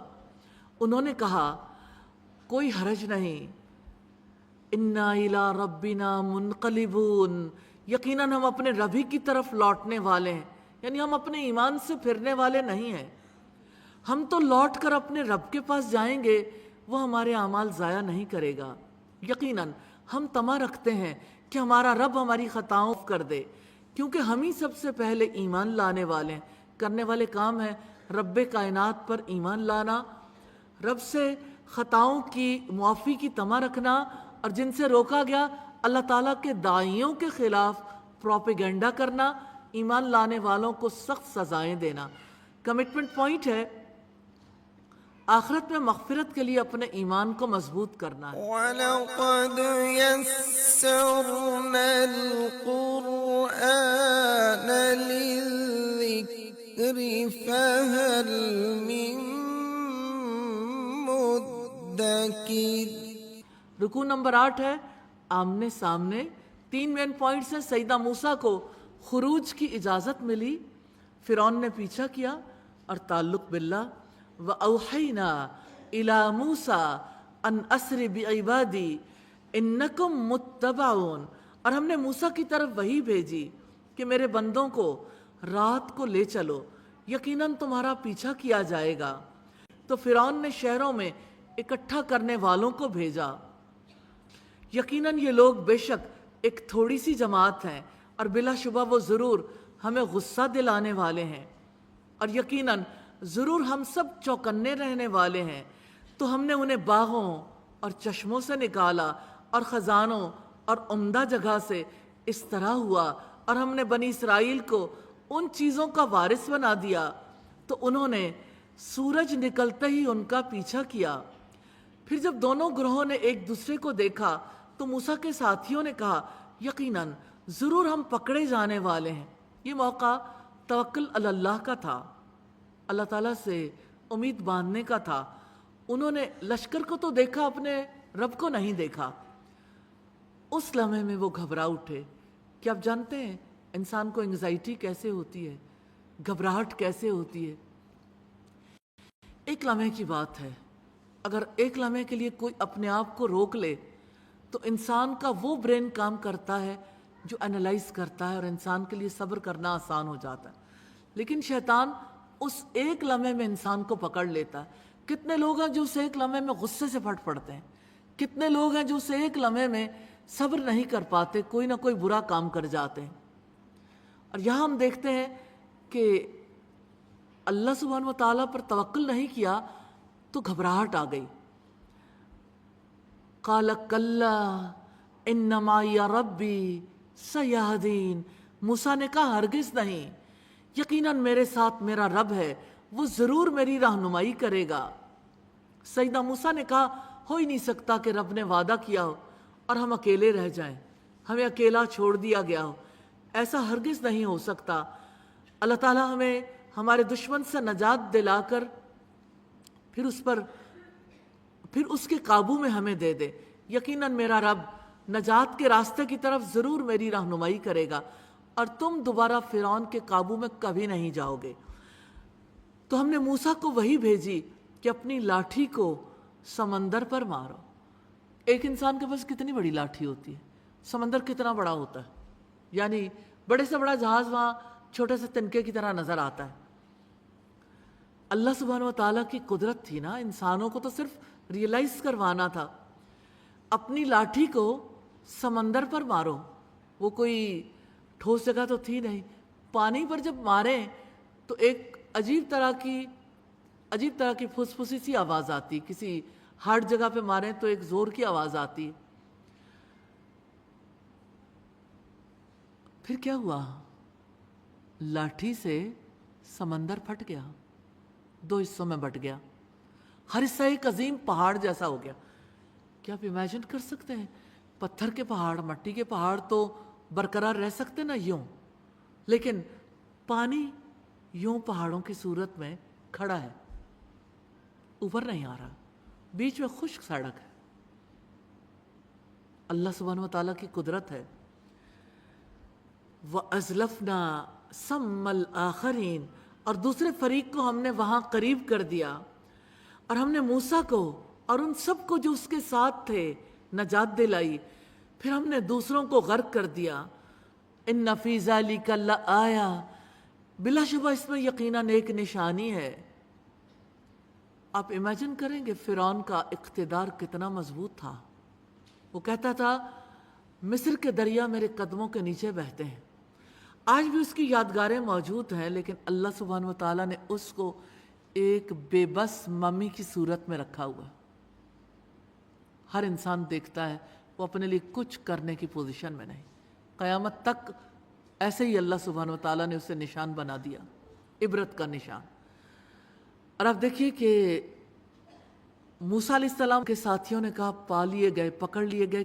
ادھر انہوں نے سمندر میں پاؤں ڈالا اور ادھر یہ لوگ سمندر کے بیچوں بیچ ہیں. اللہ سبحانہ و تعالیٰ نے ان کو پار گزروا دیا. وہ سمندر کے بیچ میں جب پہنچے، پانی کو حکم دیا، پانی آپس میں مل گیا. آپ امیجن کیجئے انسان کی قدرت، انسان کا اختیار پھر کیا ہے. بلا شبہ اس میں یقیناً ایک نشانی ہے، اور ان میں سے اکثر لوگ ایمان لانے والے نہیں ہیں. وَإِنَّ رَبَّكَ لَهُوَ الْعَزِيزُ الرَّحِيمُ، اور بے شک آپ کا رب سب پر غالب، نہایت رحم والا ہے. اللہ سبحانہ و تعالیٰ نے سمندر میں ڈوبنے والوں سے اور ایک منظر سے توجہ دلائی ہے کہ دیکھو رب کا غلبہ، دیکھو اس کا رحم. ایک طرف اس نے رحم کیا، اور دیکھو کیسے وہ بنی اسرائیل پر رحم کرنے کے بعد فرعونیوں پر غالب آ گیا. لوگوں کے ایمان نہ لانے کے باوجود رب رحیم ہے. وہ اپنی رحمت کی وجہ سے لوگوں کو مواقع دیتا ہے. اگرچہ اللہ تعالیٰ لوگوں پر غلبہ رکھتا ہے، لیکن اپنی رحمت کی وجہ سے لوگوں کو عبرت حاصل کر کے ایمان لانے کے مواقع دیتا ہے. کرنے والے کام ہے اللہ تعالیٰ کے بندوں کو ظلم سے نجات دلانا، جیسے موسیٰ علیہ السلام نے نجات دلائی. اور جن سے روکا گیا ایمان نہ لانا، غصہ دلانا کمٹمنٹ پوائنٹ ہے. سیدنا موسیٰ علیہ السلام کی طرح رب پر اعتماد کرنا ہے. کون ایسے کسی موقع پر اللہ سبحانہ و تعالیٰ پر ضرور توکل کرے گا؟ ایسے ہی موقع پر، یعنی زندگی کا مشکل ترین محاذ ہے، جہاں سمجھ نہیں آتی، جہاں پتہ نہیں چلتا، اس موقع پر اللہ سبحانہ و تعالیٰ کو یاد کرنا، اس پر توکل کرنا کتنی بڑی ضرورت ہے. تو سیدنا موسیٰ علیہ السلام کی طرح رب پر اعتماد کرنا ہے. عام زندگی میں اعتماد کریں گے، توکل کرنا سیکھ جائیں گے، اور میرا رب میرے ساتھ ہے، وہ ضرور میری رہنمائی فرمائے گا. رکوع نمبر 9 ہے، تاریخ دعوت و تکذیب ہے، اور تذکرہ ہے سیدنا ابراہیم علیہ السلام کا. 4 مین پوائنٹس ہے. سیدنا ابراہیم علیہ السلام قوم کے شعور کو اپیل کرتے ہیں. سیدنا ابراہیم علیہ السلام رب العالمین کا تعارف کراتے ہیں. سیدنا ابراہیم علیہ السلام کی دعا، قیامت کے دن کا نقشہ. اللہ تعالیٰ نے سیدنا ابراہیم کے عظیم واقعات کی خبر دینے کا حکم دیا ہے. وَاتْلُ عَلَيْهِمْ نَبَأَ ابراہیم، اور آپ انہیں ابراہیم کی خبر پڑھ کر سنائیں. جب اس نے اپنے باپ اور اپنی قوم سے کہا تم کس کی عبادت کرتے ہو، ابراہیم علیہ السلام نے اپنی عقل سے سوچا، اپنے ماحول سے ہٹ کر سچائی کو جاننے کی کوشش کی. ساری قوم ستارہ پرست تھی. اسی صفت کی وجہ سے تو انسان اپنے رب کی معرفت حاصل کر لیتا ہے، سچائی کی جستجو کی وجہ سے، اس کی تلاش کی وجہ سے. انہوں نے کہا ہم بتوں کی عبادت کرتے ہیں، بس ہم انہی کے مجاور بنے رہتے ہیں.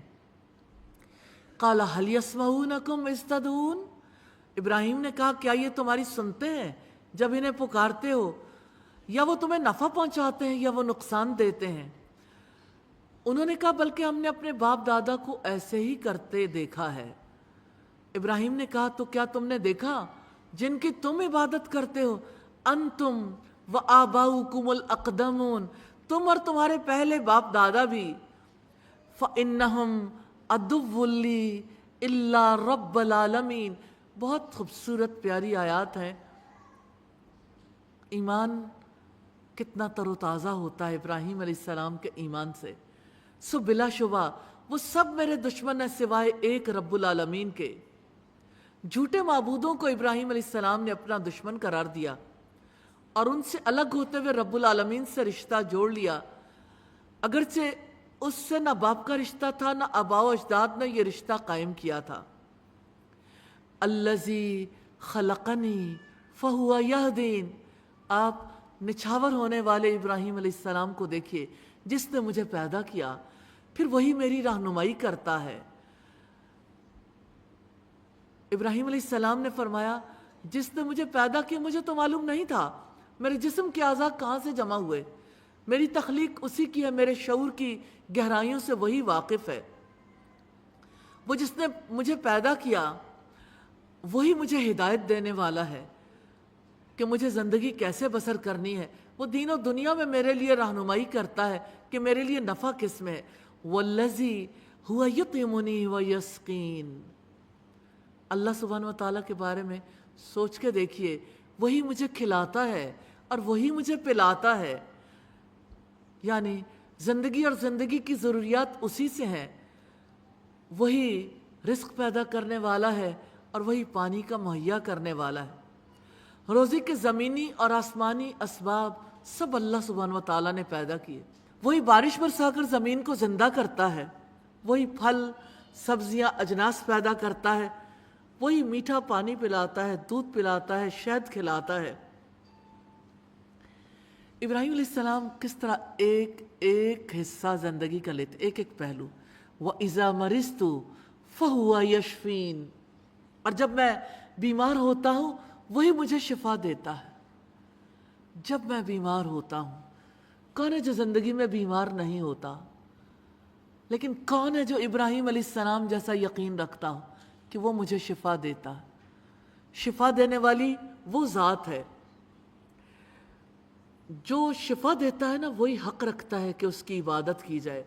والذی یمیتنی ثم یحیین، اور جو مجھے موت دے گا پھر وہ مجھے زندہ کرے گا۔ والذی اطمع ان یغفر لی خطیئتی یوم الدین، اور جس سے میں طمع رکھتا ہوں کہ جزا کے دن وہ میری خطا بخش دے گا۔ سیدنا ابراہیم علیہ السلام نے اپنے آپ کو ایک اللہ کے لیے خالص کر لیا تھا، اپنے معاملات اس کے حوالے کر دیے تھے۔ انہوں نے سب بتوں سے اظہار بیزاری کر کے ایک اللہ سے امید کا رشتہ قائم کر لیا تھا کہ اس سے مجھے امید ہے کہ وہ میری خطائیں معاف کر دے گا۔ ریلی کچھ خطائیں ایسی ہوتی ہیں ماں باپ بھی معاف نہیں کرتے، حالانکہ ماں باپ کا بڑا گہرا رشتہ ہے۔ بہن بھائی معاف نہیں کرتے، دوست معاف نہیں کرتے، سوسائٹی معاف نہیں کرتی، لیکن اس سے مجھے امید ہے وہ میری خطائیں معاف کر دے گا۔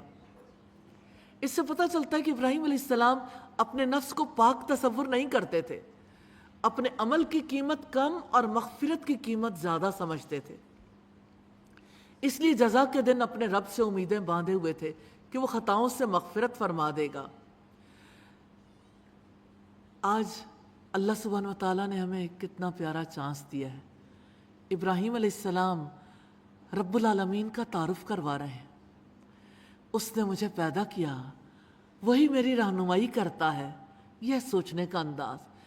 جب میں بیمار ہوتا ہوں وہی مجھے شفا دیتا ہے، جس سے میں طمع رکھتا ہوں کہ بدلے کے دن میری خطائیں معاف کر دے گا، جو مجھے موت دے گا پھر مجھے دوبارہ زندگی دے گا۔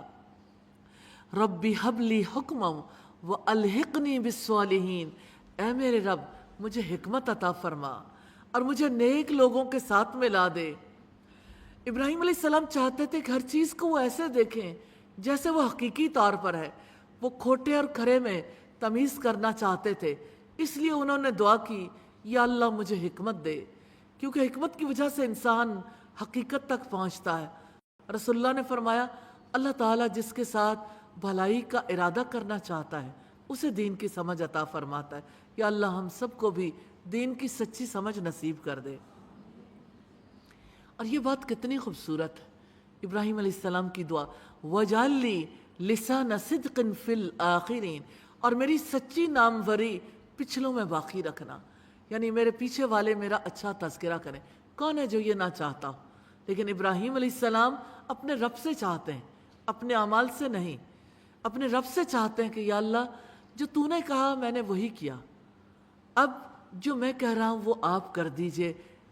اور اپنی امید باندھ کے اپنے رب کے ساتھ اپنے تعلق کا اظہار کر کے انہوں نے یہ دعا کی، اور مجھے نعمت بھری جنت کے وارثوں میں بنا دے۔ بڑی قدر و منزلت ہے جو جنت کا وارث بن جائے، جس کے لیے ابراہیم علیہ السلام نے دعا کی اور اللہ سبحانہ و تعالیٰ نے قبول کر لی۔ یا ارحم الراحمین ہم سب کو نعمت بھری جنتوں کا وارث بنا دے، آمین ثم آمین۔ اور میرے باپ کو بخش دے، یقیناً وہ گمراہوں میں سے تھا۔ سیدنا ابو ہریرہ رضی اللہ تعالیٰ عنہ سے روایت ہے، نبی کریم صلی اللہ علیہ وسلم نے فرمایا ابراہیم علیہ السلام اپنے والد سے قیامت کے دن جب ملیں گے تو اللہ تعالیٰ سے عرض کریں گے، اے رب تو نے وعدہ کیا تھا کہ تو مجھے اس دن رسوا نہیں کرے گا جب سب اٹھائے جائیں گے، لیکن اللہ تعالیٰ جواب دے گا میں نے جنت کو کافروں پر حرام کر دیا ہے۔ وَلَا تُخْزِنِي يَوْمَ يُبْعَثُونَ، اور مجھے اس دن رسوا نہ کرنا جب لوگ اٹھائے جائیں گے، یوم لا ينفع مال ولا بنون، جس دن نہ مال کام آئے گا اور نہ ہی بیٹے، الا من اتى اللہ بقلب سلیم، مگر جو اللہ تعالیٰ کے پاس سلامتی والے دل کے ساتھ آئے گا۔ قلب سلیم سے مراد سلامت دل ہے، جو شرک، کفر اور گمراہی سے پاک ہو، سلامت ہو، جو بغض، نفاق، حسد اور بدگمانی سے سلامت ہو، جو بدعات سے سلامت ہو، جو دنیا کے مال و متاع کی محبت سے سلامت ہو، جو مفادات سے سلامت ہو، جو انحرافات سے سلامت ہو، جو خواہشات سے سلامت ہو۔ قلب سلیم سلامت دل کو کہتے ہیں۔ اللہ کے رسول صلی اللہ علیہ وسلم نے فرمایا سن لو، بدن میں گوشت کا ایک لوتھڑا ایسا ہے، اگر وہ درست ہو پورا بدن درست ہو جاتا ہے، اور اگر وہ بگڑ جائے پورا بدن خراب ہو جاتا ہے۔ الا وہی القلب، سن لو وہ دل ہے۔ آدمی کا دل سوچتا ہے، ارادے کرتا ہے، ارادہ باندھ لے تو انسان کا عمل اس کے پیچھے آتا ہے۔ اس لیے اللہ سبحانہ و تعالیٰ چاہتے ہیں کہ سلامت دل لے کر لوگ میرے پاس آئیں۔ وَأُزْلِفَتِ الْجَنَّةُ لِلْمُتَّقِينَ، اور جنت متقی لوگوں کے قریب لائی جائے گی۔ وَبُرِّزَتِ الْجَحِيمُ لِلْغَاوِينَ، اور جہنم بہکے ہوئے لوگوں پر ظاہر کر دی جائے گی۔ وَقِيلَ لَهُمْ أَيْنَ مَا كُنْتُمْ تَعْبُدُونَ، اور ان سے کہا جائے گا کہ وہ کہاں ہیں جن کی تم عبادت کرتے تھے؟ اللہ تعالیٰ کے سوا کیا وہ تمہاری مدد کر سکتے ہیں یا وہ اپنا بچاؤ کر سکتے ہیں؟ فَكُبْكِبُوا فِيهَا هُمْ وَالْغَاوُونَ، پھر وہ اور بہکے ہوئے لوگ بھی اوندھے منہ اس میں ڈال دیے جائیں گے۔ وَجُنُودُ إِبْلِيسَ أَجْمَعُونَ، اور ابلیس کے لشکر سب کے سب وہ کہیں گے اور وہ سب اس میں باہم جھگڑیں گے، اللہ کی قسم بلا شبہ ہم کھلی گمراہی میں تھے جب ہم تمہیں جہانوں کے رب کے برابر ٹھہراتے تھے، اور ہمیں گمراہ نہیں کیا مگر ان مجرموں نے ہی۔ فَمَا لَنَا مِن شَافِينَ، پس اب ہمارے لیے کوئی سفارش کرنے والوں میں سے نہیں، وَلَا صَدِيقٍ حَمِيمٍ، اور نہ کوئی گرم جوش دوست ہے۔ فَلَوْ أَنَّ لَنَا كَرَّةً فَنَكُونَ مِنَ الْمُؤْمِنِينَ، کاش کہ واقعی ایک دفعہ ہماری واپسی ہو تو ہم مومنوں میں سے بن جائیں گے۔ إِنَّ فِي ذَلِكَ لَآيَةً، بلا شبہ اس میں یقیناً ایک نشانی ہے، اور ان میں سے اکثر ایمان لانے والے نہیں۔ وَإِنَّ رَبَّكَ لَهُوَ الْعَزِيزُ الرَّحِيمُ، اور بلا شبہ آپ کا رب یقیناً سب پر غالب نہایت رحم والا ہے۔ کرنے والے کام ہے رب کے ساتھ سچا تعلق قائم کرنا، نیک لوگوں کے ساتھ مل جانا، آخرت کا سچا شعور رکھنا، اللہ تعالیٰ سے ڈرنا۔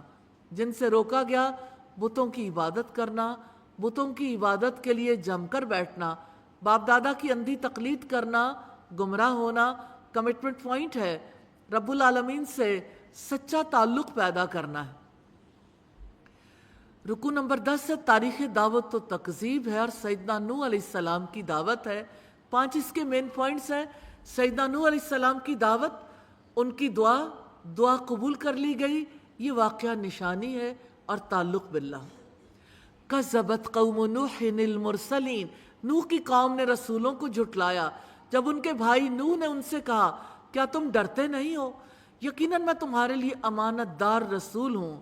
فاتقوا اللہ واتیون، اللہ سے ڈرو اور میری اطاعت کرو، اور میں اس پر تم سے کوئی اجر نہیں مانگتا، بلا شبہ میرا اجر تو جہانوں کے رب کے ذمے ہے، بس اللہ تعالیٰ سے ڈرو اور میری اطاعت کرو۔ سیدنا نوح علیہ السلام نے اپنی قوم کو تقوی کی دعوت دی کہ اللہ تعالیٰ سے ثواب کی امید رکھ کر اس کی اطاعت کریں اور اس کے عذاب کے خوف سے، اس کے روکے سے رک جائیں۔ انہوں نے کہا کہ ہم تجھے مان لیں حالانکہ تیرے پیچھے وہ لوگ چلے ہیں جو سب سے ذلیل ہیں، یعنی تمہاری پیروی سوسائٹی کے کمزور لوگوں نے کی ہے، پسے ہوئے طبقات نے آپ کی دعوت کو قبول کیا ہے۔ جو لوگ دولت نہ رکھنے کی وجہ سے معاشرے میں کمتر سمجھے جاتے ہیں، حقیر پیشوں سے تعلق رکھتے ہیں، عمرہ کے طبقے میں ہمیشہ یہ غلط فہمی پائی جاتی ہے کہ عوام کا اخلاق اچھا نہیں ہے۔ قال وما علمی بما كانوا يعملون، نوح نے کہا مجھے کیا معلوم وہ کیا کرتے رہے ہیں۔ ان حسابهم الا علی ربی لو تشعرون، ان کا حساب میرے رب ہی کے ذمے ہے، کاش تم سمجھتے، اور میں ایمان والوں کو نکال دینے والا نہیں ہوں، میں تو صرف کھلا ڈرانے والا ہوں۔ انہوں نے کہا اے نوح، یقیناً اگر تم باز نہیں آؤ گے تو یقیناً ضرور تم سنگسار کیے گئے لوگوں میں سے ہو جاؤ گے۔ نوح نے کہا اے میرے رب، یقیناً میری قوم نے مجھے جھٹلا دیا۔ فافتح بینی وبینہم فتحا ونجینی ومن معی من المؤمنین، چنانچہ میرے اور ان کے درمیان فیصلہ کر دے، کھلا فیصلہ، اور مجھے اور جو ایمان والے میرے ساتھ ہیں انہیں نجات دے۔ پھر ہم نے اس کو اور اس کے ساتھیوں کو ایک بھری ہوئی کشتی میں نجات دی، پھر اس کے بعد ہم نے باقی لوگوں کو غرق کر دیا۔ ان فی ذلک لآیہ، بلا شبہ اس میں ایک نشانی ہے اور ان میں سے اکثر لوگ ماننے والے نہیں۔ وَإِنَّ رَبَّكَ لَهُوَ الْعَزِيزُ الرَّحِيمُ، اور یقیناً آپ کا رب سب پر غالب نہایت رحم والا ہے۔ کرنے والے کام ہے امانت دار ہونا، اللہ تعالیٰ سے ڈر کر رہنا، رسول کی اطاعت کرنا، ایمان والوں کو دور نہ کرنا، رب سے نجات کی دعائیں کرنا۔ جن سے روکا گیا رسولوں کو جھٹلانا، ایمان نہ لانا۔ کمٹمنٹ پوائنٹ ہے اللہ تعالیٰ کا تقوی اختیار کرنا۔ رکوع نمبر 11 ہے تاریخ دعوت و تکذیب، سیدنا ہود کی دعوت ہے۔ 3 مین پوائنٹس ہیں۔ سیدنا ہود کی دعوت، یہ واقعہ نشانی ہے تعلق باللہ۔ کذبت عاد المرسلین، عاد نے رسولوں کو جھٹلا دیا جب ان کے بھائی ہود نے ان سے کہا کیا تم ڈرتے نہیں ہو؟ انی لکم رسول امین، یقیناً میں تمہارے لیے ایک امانت دار رسول ہوں۔ فاتقوا اللہ واتیون، بس تم اللہ تعالیٰ سے ڈرو اور میری اطاعت کرو، اور میں اس پر تم سے کوئی اجر نہیں مانگتا، میرا اجر تو جہانوں کے رب کے ذمے ہے۔ کیا تم ہر اونچے مقام پر لا حاصل ہی ایک یادگار عمارت بنا دیتے ہو، یعنی جن کے بیکار ہونے میں کوئی شک نہیں؟ سوچو تو صحیح، تمہاری دولت، تمہارا وقت، تمہاری صلاحیتیں کہاں ضائع ہو رہی ہیں، اور تم بڑے بڑے محل تعمیر کرتے ہو، شاید تم ہمیشہ ہی رہو گے۔ وَإِذَا بَطَشْتُمْ بَطَشْتُمْ جَبَّارِينَ، اور جب تم کسی کو پکڑتے ہو تو بے رحم بن کر پکڑتے ہو، یعنی لوگوں کو ناحق قتل کرتے ہو، ان کا مال لوٹ لیتے ہو۔ چاہیے تو یہ تھا کہ تم اپنی قوت کو اللہ کی اطاعت میں لگاتے، لیکن تم نے تکبر کیا، نافرمانی کے کاموں میں اپنی قوت کو استعمال کیا۔ فاتقوا اللہ وآطیعون، پس اللہ تعالیٰ سے ڈرو اور میری اطاعت کرو، اور اس ذات سے ڈر جاؤ، اس نے تمہیں ان چیزوں سے مدد پہنچائی جنہیں تم جانتے ہو، اس نے تمہیں جانوروں اور بیٹوں سے مدد دی اور باغات اور چشموں سے، یقیناً میں تم پر ایک بڑے دن کے عذاب سے ڈرتا ہوں۔ انہوں نے کہا ہم پر یکساں ہے، خواہ تم نصیحت کرو یا نصیحت کرنے والوں میں سے نہ بنو، یہ تو بس پہلے لوگوں کی عادت ہے۔ وما نحن بمعذبین، اور ہم قطعاً عذاب دیے جانے والے نہیں۔ پس انہوں نے اسے جھٹلا دیا تو ہم نے انہیں ہلاک کر دیا۔ بلا شبہ اس میں ایک نشانی ہے اور ان میں سے اکثر ایمان لانے والے نہیں۔ وَإِنَّ رَبَّكَ لَهُوَ الْعَزِيزُ الرَّحِيمُ، اور بلا شبہ آپ کا رب یقیناً سب پر غالب، نہایت رحم والا ہے۔ اللہ تعالیٰ نے قوم ہود کے تذکرے سے ثابت کیا ہے، غلبے والی قوم تھی لیکن اللہ تعالیٰ ہر جبار پر غالب ہے۔ آج دنیا میں ان کا نام و نشان تک نہیں۔ اللہ تعالیٰ العزیز ہے، وہ مومنوں کو نجات عطا کرتا ہے، کافروں کو ہلاکت سے دوچار کرتا ہے۔ اللہ تعالیٰ الرحیم ہے، وہ نبی بھیجتا ہے، ہدایت کے مواقع عطا کرتا ہے، مہلت دیتا ہے، اپنی رحمت سے مومنوں کو بچا لیتا ہے، کافروں کو ہلاک کر دیتا ہے۔ اللہ تعالیٰ نے اپنی صفات العزیز اور الرحیم سے شعور دلایا ہے۔ کرنے والے کام ہے رسول کی اطاعت کرنا، اللہ تعالیٰ سے ڈرنا، امانت دار ہونا، رب کی دعوت دینا۔ جن سے روکا گیا رسولوں کو جھٹلانا، اللہ تعالیٰ سے نہ ڈرنا، دوسروں پر جبار بن کر ہاتھ ڈالنا، خود کو اللہ تعالیٰ کی گرفت سے باہر سمجھنا۔ کمٹمنٹ پوائنٹ ہے اللہ تعالیٰ سے ڈرنا ہے اور رسولوں کی اطاعت کرنی ہے۔ رکوع نمبر 12 ہے تاریخ دعوت و تکذیب، سیدنا صالح علیہ السلام کی دعوت، اور 3 مین پوائنٹس ہیں سیدنا صالح کی دعوت، نشانی کا مطالبہ اور تعلق باللہ۔ کذبت سمود المرسلین، سمود نے رسولوں کو جھٹلا دیا جب ان سے ان کے بھائی صالح نے کہا کیا تم ڈرتے نہیں ہو؟ یقیناً میں تمہارے لیے امانت دار رسول ہوں، پس اللہ تعالیٰ سے ڈرو اور میری اطاعت کرو، اور میں اس پر تم سے کوئی اجر نہیں مانگتا، میرا اجر تو جہانوں کے رب کے ذمے ہے۔ کیا تمہیں ان سب چیزوں میں جو یہاں ہیں مطمئن چھوڑ دیا جائے گا؟ یعنی بے خوف تم یہاں رہتے رہو گے، خوشحالی میں ڈوبے رہو گے، تمہیں کہیں جانا نہیں ہے، کہیں جواب نہیں دینا؟ کیا تمہیں ڈر نہیں لگتا کہ حالات بدل سکتے ہیں؟ فی جنات و عیون، باغوں اور چشموں میں، وزروع و نخل طلوعها حزیم، اور کھیتوں اور کھجوروں میں جن کے خوشے نرم اور ملائم ہیں، اور تم پہاڑوں کو تراش کر گھر بناتے ہو اس حال میں کہ خوب مہارت رکھنے والے ہو۔ یعنی سب کچھ محض عیش کے لیے کرتے ہو، فخر جتانے کے لیے، حالانکہ سب کچھ امتحان کے لیے دیا ہوا ہے۔ پس اللہ تعالیٰ سے ڈرو اور میری اطاعت کرو، اور حد سے بڑھنے والے لوگوں کے حکم کی اطاعت نہ کرو جو زمین میں فساد کرتے ہیں اور اصلاح نہیں کرتے۔ انہوں نے کہا یقیناً تم سحر زدہ لوگوں میں سے ہو، تم ہمارے ہی جیسے ایک انسان ہو، بس کوئی معجزہ لاؤ اگر تم سچوں میں سے ہو۔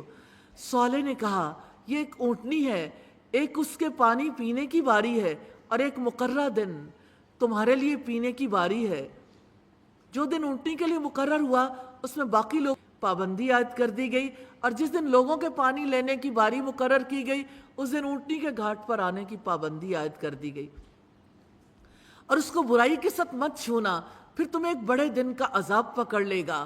پھر انہوں نے اس کی ٹانگیں کاٹ دیں، پھر شرمندہ ہو کر رہ گئے تو انہیں عذاب نے پکڑ لیا۔ یقیناً اس میں ضرور ایک نشانی ہے اور ان میں سے اکثر ایمان لانے والے نہیں۔ وَإِنَّ رَبَّكَ لَهُوَ الْعَزِيزُ الرَّحِيمُ، اور یقیناً آپ کا رب سب پر غالب، نہایت رحم والا ہے۔ کرنے والے کام ہے اللہ تعالیٰ سے ڈرنا، رسول کی اطاعت کرنا، امانت دار ہونا، حد سے بڑھنے والوں کی اطاعت نہ کرنا۔ اور جن کاموں سے روکا گیا اللہ تعالیٰ سے نہ ڈرنا، فخر کرتے ہوئے گھر بنانا، زمین میں فساد کرنا، اصلاح نہ کرنا، اللہ تعالیٰ کی نشانیوں پر ایمان نہ لانا۔ کمٹمنٹ پوائنٹ ہے بے غرض مسلسل دعوت دینی ہے۔ اور رکوع نمبر 13 ہے تاریخ دعوت و تکذیب ہے، سیدنا لوط کی دعوت اور قوم کا رد عمل۔ 5 مین پوائنٹس ہیں سیدنا لوط کی دعوت اور قوم کا رد عمل، سیدنا لوط کی دعا قبول ہوئی، نشانی اور تعلق باللہ۔ کذبت قوم لوط المرسلین، قوم لوط نے رسولوں کو جھٹلا دیا۔ جب ان کے بھائی لوط نے ان سے کہا کیا تم ڈرتے نہیں ہو؟ یقیناً میں تمہارے لیے امانت دار رسول ہوں، بس تم اللہ تعالیٰ سے ڈرو اور میری اطاعت کرو، اور میں اس کام پر تم سے کوئی اجر نہیں مانگتا، یقیناً میرا اجر تو جہانوں کے رب کے ذمے ہے، کیا تم جہانوں میں سے مردوں کے پاس آتے ہو؟ قوم لوط شدید بدفعلی میں مبتلا تھی، اور تم چھوڑ دیتے ہو جو تمہارے رب نے تمہاری بیویاں پیدا کی ہیں، بلکہ تم حد سے گزر جانے والے لوگ ہو۔ انہوں نے کہا اے لوط، اگر تم باز نہ آئے تو تم ضرور نکالے گئے لوگوں میں ہو جاؤ گے۔ اس نے کہا یقیناً میں تمہارے اس کام سے سخت دشمنی رکھنے والوں میں سے ہوں۔ ربی نجنی و اہلی مما یعملون، اے میرے رب مجھے اور میرے گھر والوں کو اس سے نجات دے جو وہ کریں گے۔ تو ہم نے اسے اور ان کے سب گھر والوں کو نجات دی، الا عجوزا فی الغابرین، سوائے ایک بڑھیا کے جو پیچھے رہ جانے والوں میں تھی۔ سیدنا لوط علیہ السلام کی بیوی در پردہ اوباشوں سے ملی ہوئی تھی، جب کوئی مہمان گھر آتا تو وہ اوباشوں کو بتا دیتی، اشاروں کنایوں میں رپورٹیں دیتی تھی۔ جب عذاب لانے والے فرشتے آئے، خوبصورت لڑکوں کی شکل میں تشریف لائے، تو اسی بڑھیا کی رپورٹ پر اوباش ہمسائے بری نیت سے آپ کے گھر میں گھس آئے۔ ثم دمرنا الآخرین، پھر ہم نے دوسرے لوگوں کو ہلاک کر دیا، پھر ہم نے ان پر بارش برسائی، زبردست بارش، بس بڑی بری بارش تھی ڈرائے جانے والوں کی۔ ان فی ذلک لآیا، یقیناً اس میں ایک نشانی ہے، اور ان میں سے اکثر لوگ ایمان لانے والے نہیں، اور بلا شبہ آپ کا رب یقیناً غالب نہایت رحم والا ہے۔ کرنے والے کام ہے امانت دار ہونا، اللہ سبحانہ وتعالیٰ سے ڈر کر رہنا، رسول اللہ کی اطاعت کرنا، رب سے اجر کی توقع رکھنا، جن سے روکا گیا اللہ تعالیٰ سے نہ ڈرنا، حد سے گزر جانا، اللہ والوں کو حق سے روکنے کے لیے دھمکیاں دینا، کمٹمنٹ پوائنٹ ہے اللہ تعالیٰ کی طرف بلانا ہے۔ رکو نمبر 14 ہے تاریخ دعوت و تکذیب، سیدنا شعیب کی دعوت اور قوم کا رد عمل ہے۔ 3 مین پوائنٹس ہیں، سیدنا شعیب کی دعوت اور قوم کا رد عمل، نشانی اور تعلق باللہ۔ کذب اصحاب الایکۃ المرسلین، ایکا والوں نے رسولوں کو جھٹلایا جب ان سے شعیب نے کہا کیا تم ڈرتے نہیں؟ یقیناً میں تمہارے لیے امانت دار رسول ہوں، پھر اللہ تعالیٰ سے ڈر جاؤ اور میری اطاعت کرو، اور میں اس پر تم سے کوئی اجر نہیں مانگتا، یقیناً میرا اجر تو جہانوں کے رب کے ذمے ہے۔ ماپ کو پورا کرو اور کم دینے والوں میں سے نہ بنو، اور سیدھے ترازو سے وزن کرو۔ اس سے مراد ہے کہ ناپ تول میں ڈنڈی نہ مارو، پورا پورا اور صحیح تولو، دوسروں کو ان کے حق کے مطابق دو۔ میزان میں فرق کرنے سے معاشرے میں بگاڑ پیدا ہوتا ہے، اور میزان پر قائم ہونے کا راز اللہ تعالیٰ کا خوف ہے۔ اگر خوف نہ رہے تو کوئی چیز انسان کو میزان پر قائم نہیں رکھ سکتی، اور لوگوں کو ان کی چیزیں کم کر کے نہ دو، اور زمین میں فساد برپا کرنے والے بن کر دنگا نہ کرو۔ جو قوم فساد کرتی ہے اس فساد میں سب سے بڑا فساد ہے ناپ تول میں کمی کرنا۔ ایسی قوم پر رسول اللہ نے فرمایا قحط سالی، روزگار کی تنگی اور حکمرانوں کا ظلم و ستم مسلط کر دیا جاتا ہے۔ اور اللہ تعالیٰ سے ڈرو جس نے تمہیں پیدا کیا ہے اور پہلی نسلوں کو بھی۔ انہوں نے کہا یقیناً تم سحر زدہ لوگوں میں سے ہو، اور تم نہیں ہو مگر ہم جیسے ہی ایک انسان، اور بے شک ہم تمہیں یقیناً جھوٹوں میں سے سمجھتے ہیں، سو ہم پر آسمان سے کوئی ٹکڑا گرا دو اگر تم سچے لوگوں میں سے ہو۔ شعیب نے کہا میرا رب زیادہ جانتا ہے جو کچھ بھی تم عمل کرتے ہو۔ سو انہوں نے اسے جھٹلا دیا تو ان کو سائبان کے دن والے عذاب نے پکڑ لیا، یقیناً وہ بہت بڑے دن کا عذاب تھا۔ بلا شبہ اس میں یقیناً ایک نشانی ہے، اور ان میں سے اکثر لوگ ایمان لانے والے نہیں ہیں۔ وَإِنَّ رَبَّكَ لَهُوَ الْعَزِيزُ الرَّحِيمُ، اور بلا شبہ آپ کا رب یقیناً سب پر غالب نہایت رحم والا ہے۔ کرنے والے کام ہے امانت دار ہونا، اللہ تعالیٰ سے ڈر کر رہنا، رسول کی اطاعت کرنا، ناپ تول پورا کرنا، لوگوں کو ان کی چیزوں میں گھاٹا نہ دینا، زمین میں فساد نہ پھیلانا، جن سے روکا گیا اللہ تعالیٰ سے نہ ڈرنا، حق پرستوں کو جھوٹا قرار دینا، رسولوں کو جھٹلانا۔ کمٹمنٹ پوائنٹ ہے اللہ تعالیٰ کے بندوں کو اللہ تعالیٰ سے جوڑنے کے لیے دعوت دینی ہے انشاءاللہ۔ رکو نمبر 15 ہے جس میں تبصرہ ہے، اور اس کے 6 مین پوائنٹس ہیں۔ قرآن مجید رب العالمین کی طرف سے ہے، یہ عذاب مانگتے ہیں، نبی کو ہدایات، شیاطین کس پر اترتے ہیں؟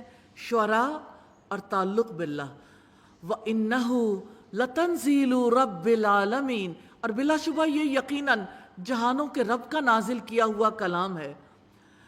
نزل بہ الروح الامین، اسے روح الامین لے کر اترا ہے، علی قلبک، آپ کے دل پر، تاکہ آپ ڈرانے والوں میں سے ہوں، واضح عربی زبان میں، اور بلا شبہ وہ یقیناً پہلے لوگوں کی کتابوں میں بھی موجود ہے۔ اور کیا ان کے لیے یہ ایک نشانی نہیں ہے کہ اسے بنی اسرائیل کے علماء جانتے ہیں؟ وَلَوْ نَزَّلْنَاهُ عَلَى بَعْضِ الْأَعْجَمِينَ، اور اگر ہم اسے کسی اجمی پر اتارتے پس وہ اسے پڑھ کر ان کو سناتا تو وہ اس پر ایمان لانے والے نہ بنتے۔ كَذَلِكَ سَلَكْنَاهُ فِي قُلُوبِ الْمُجْرِمِينَ، اسی طرح ہم نے اس انکار کو مجرموں کے دلوں میں داخل کر دیا ہے۔ وہ اس پر ایمان نہیں لائیں گے یہاں تک کہ دردناک عذاب دیکھ لیں، پھر وہ اچانک ان پر آئے گا اور وہ سمجھتے نہ ہوں گے، تو وہ کہیں گے کہ کیا ہم مہلت دیے گئے ہیں؟ أَفَبِعَذَابِنَا يَسْتَعْجِلُونَ، تو کیا وہ ہمارے عذاب کو جلدی مانگتے ہیں؟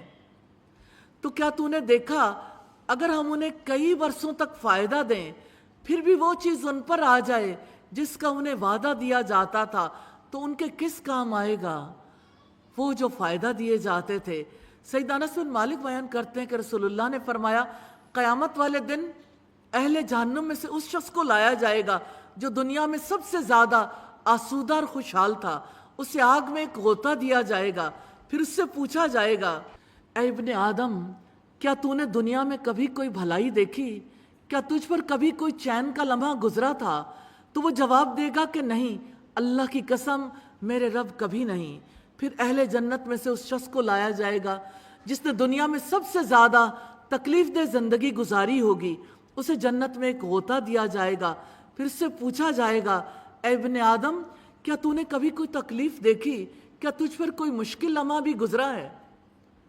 تو وہ جواب دے گا، نہیں، اللہ کی قسم اے رب مجھ پر کبھی کوئی مشکل لمحہ نہیں گزرا اور نہ میں نے کبھی کوئی تکلیف دیکھی ہے، اور ہم نے کسی بستی کو ہلاک نہیں کیا مگر اس کے لیے کئی ڈرانے والے تھے، یاد دہانی کے لیے، اور ہم کبھی ظلم کرنے والے نہیں تھے، اور اس قرآن کو شیاطین لے کر نہیں اترتے، اور نہ ہی یہ ان کے لائق ہے، اور نہ ہی وہ اس کی استطاعت رکھتے ہیں، یقیناً وہ اس کے سننے سے ہی دور رکھے گئے ہیں۔ نزول قرآن کے وقت آسمانوں پر ستاروں کو چوکیدار بنایا گیا، جو شیاطین بھی سننے کے لیے اوپر جاتے ستارے بجلی بن کر گرتے تھے۔ اس طرح شیاطین سے قرآن مجید کو بچانے کا اہتمام کیا گیا۔ سو آپ اللہ تعالیٰ کے ساتھ دوسرے کسی معبود کو نہ پکاریں، پھر آپ بھی سزا پانے والوں میں سے ہو جائیں گے، اور آپ اپنے قریبی رشتہ داروں کو ڈرائیں، اور آپ مومنوں میں سے جو آپ کے پیچھے چلیں ان کے لیے اپنے بازو جھکائے رکھیں، یعنی ان کے لیے تواضع اختیار کریں۔ پھر اگر وہ آپ کی نافرمانی کریں تو آپ کہہ دیں، یقیناً میں ان کاموں سے بیزار ہوں جو تم کرتے ہو، وَتَوَكَّلْ عَلَى الْعَزِيزِ الرَّحِيمِ، اور آپ سب پر غالب نہایت رحم والے پر بھروسہ رکھیں، جو آپ کو دیکھتا ہے جب آپ کھڑے ہوتے ہیں، اور سجدہ کرنے والوں میں آپ کے پھرنے کو بھی۔ یقیناً وہی سب کچھ سننے والا، سب کچھ جاننے والا ہے۔ هَلْ أُنَبِّئُكُمْ عَلَىٰ مَنْ تَنَزَّلُ الشَّيَاطِينُ، کیا میں تمہیں بتاؤں کہ شیاطین کس پر اترتے ہیں؟ تَنَزَّلُ عَلَىٰ كُلِّ أَفَّاكٍ أَثِيمٍ، وہ ہر زبردست جھوٹے سخت گناہ گار پر اترتے ہیں، وہ سنی ہوئی بات لا ڈالتے ہیں اور ان میں سے اکثر جھوٹے ہیں۔ وَالشُّعَرَاءُ يَتَّبِعُهُمُ الْغَاوُونَ، اور شاعروں کے پیچھے بہکے ہوئے لوگ چلتے ہیں۔ کیا آپ نہیں دیکھتے کہ یقیناً وہ ہر وادی میں سر مارتے ہیں، اور یقیناً وہ کہتے ہیں جو وہ کرتے نہیں ہیں، سوائے ان کے جو ایمان لائے اور جنہوں نے اچھے کام کیے اور اللہ تعالیٰ کو کثرت سے یاد کیا، اور انہوں نے بدلہ لیا اس کے بعد کہ ان پر ظلم کیا گیا، اور جنہوں نے ظلم کیا وہ جلد ہی جان لیں گے کہ وہ کس لوٹنے کی جگہ پر لوٹ کر جانے والے ہیں۔ کرنے والے کام ہے خبردار کرنا، اللہ تعالیٰ کے ساتھ دوسروں کو معبود نہ پکارنا، قریبی رشتہ داروں کو ڈرانا، ایمان والوں کے لیے اپنے بازو جھکائے رکھنا، اللہ تعالیٰ پر بھروسہ کرنا، نیک عمل کرنا، اللہ تعالیٰ کو کثرت سے یاد کرنا، جن سے روکا گیا ایمان نہ لانا، رسول کی نافرمانی کرنا، گناہ گار ہونا، شاعروں کے پیچھے چلنا، ظلم کرنا، کمٹمنٹ پوائنٹس ہیں، قرآن نازل کرنے کے مقصد کو پورا کرنا ہے، لوگوں کو متنبع کرنا ہے، کم از کم 5 لوگوں کو قرآن کی سچی دعوت دینی ہے۔ الحمدللہ سورہ شعراء کمپلیٹ ہوئی۔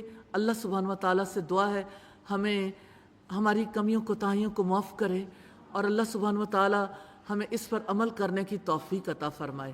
آمین ثم آمین۔ سبحانک اللہم و بحمدک نشہد ان لا الہ الا انت نستغفرک و نتوب الیک۔ السلام علیکم ورحمۃ اللہ وبرکاتہ۔ اللہ اکبر کبیرا والحمد للہ کثیرا وسبحان اللہ بکرۃ واسیلا سبحان اللہ وبحمدہ سبحان اللہ العظیم سبحان اللہ والحمد للہ ولا الہ الا اللہ واللہ اکبر ولا حول ولا قوة الا باللہ العلی العظیم۔ اللہم صلی علی محمد وعلى آل محمد كما صليت على إبراهيم وعلى آل إبراهيم إنك حميد مجيد۔ اللهم بارك على محمد وعلى آل محمد كما باركت على إبراهيم وعلى آل إبراهيم إنك حميد مجيد۔ ربنا آتنا في الدنيا حسنة وفي الآخرة حسنة وقنا عذاب النار۔ یا حی یا قیوم برحمتک نستغیث۔ یا ارحم الراحمین، ہماری خطاؤں غلطیوں الہی ہمارے گناہوں کو معاف کر دیجئے۔ اے پاک پروردگار، جتنے لوگ بیمار ہیں انہیں شفائے کاملہ عطا فرمائیے۔ یا اللہ خصوصی دعا ہے بلال کے لیے جنہیں ٹیومر ہے، الہی انہیں شفائے کاملہ عطا فرما دیجئے۔ یا اللہ خصوصی دعا ہے متی کے لیے، اے پاک پروردگار اس موذی مرض سے اسے نجات عطا فرما دیجئے، الہی شفائے کاملہ عطا فرما دیجئے، الہی اس تکلیف کو اس کے لیے باعث راحت بنا دیجئے۔ اور الہی آپ سے استدعا ہے، الہی تو ٹوٹی ہڈیوں میں جان ڈالنے والا ہے، الہی اس کے لیے شفا کے اسباب پیدا کر دیجئے۔ یا ارحم الراحمین، جو بے اولاد ہیں انہیں اولاد نصیب فرما دیجئے، الہی بے روزگاروں کو روزگار نصیب فرما دیجئے، الہی جن کے دلوں میں اپنے لوگوں کے لیے بغض ہے، نفرت ہے، الہی ان نفرتوں کو ختم کر دیجئے۔ الہی آپ سے استدعا ہے اے پاک پروردگار، آپ سے استدعا ہے الہی جو لوگ کسی خاص مرض میں مبتلا ہیں، الہی انہیں اس مرض سے نجات عطا فرما دیجئے۔ الہی یا ارحم الراحمین، حاملہ خواتین کی زچگی کو آسان بنا دیجئے۔ اے پاک پروردگار، تیری بندیاں تیرے آگے ہاتھ اٹھائے ہوئے ہیں، الہی سب کے دلوں میں دعائیں ہیں، تمنائیں ہیں۔ الہی جتنے لوگوں نے مجھے دعا کرنے کے لیے کہا، الہی سب کی دعاؤں کو آپ جانتے ہیں، الہی سب کی دعاؤں کو قبول فرما لیجئے۔ وصلی اللہ تعالی علی خیر خلقہ محمد وآلہ واصحابہ واہل بیتہ اجمعین برحمتک یا ارحم الراحمین۔ الہی آمین، الہی آمین۔ وَلَقَدْ يَسَّرْنَا الْقُرْآنَ لِلذِّكْرِ فَهَلْ مِن مُّدَّكِرٍ۔ نحمدہ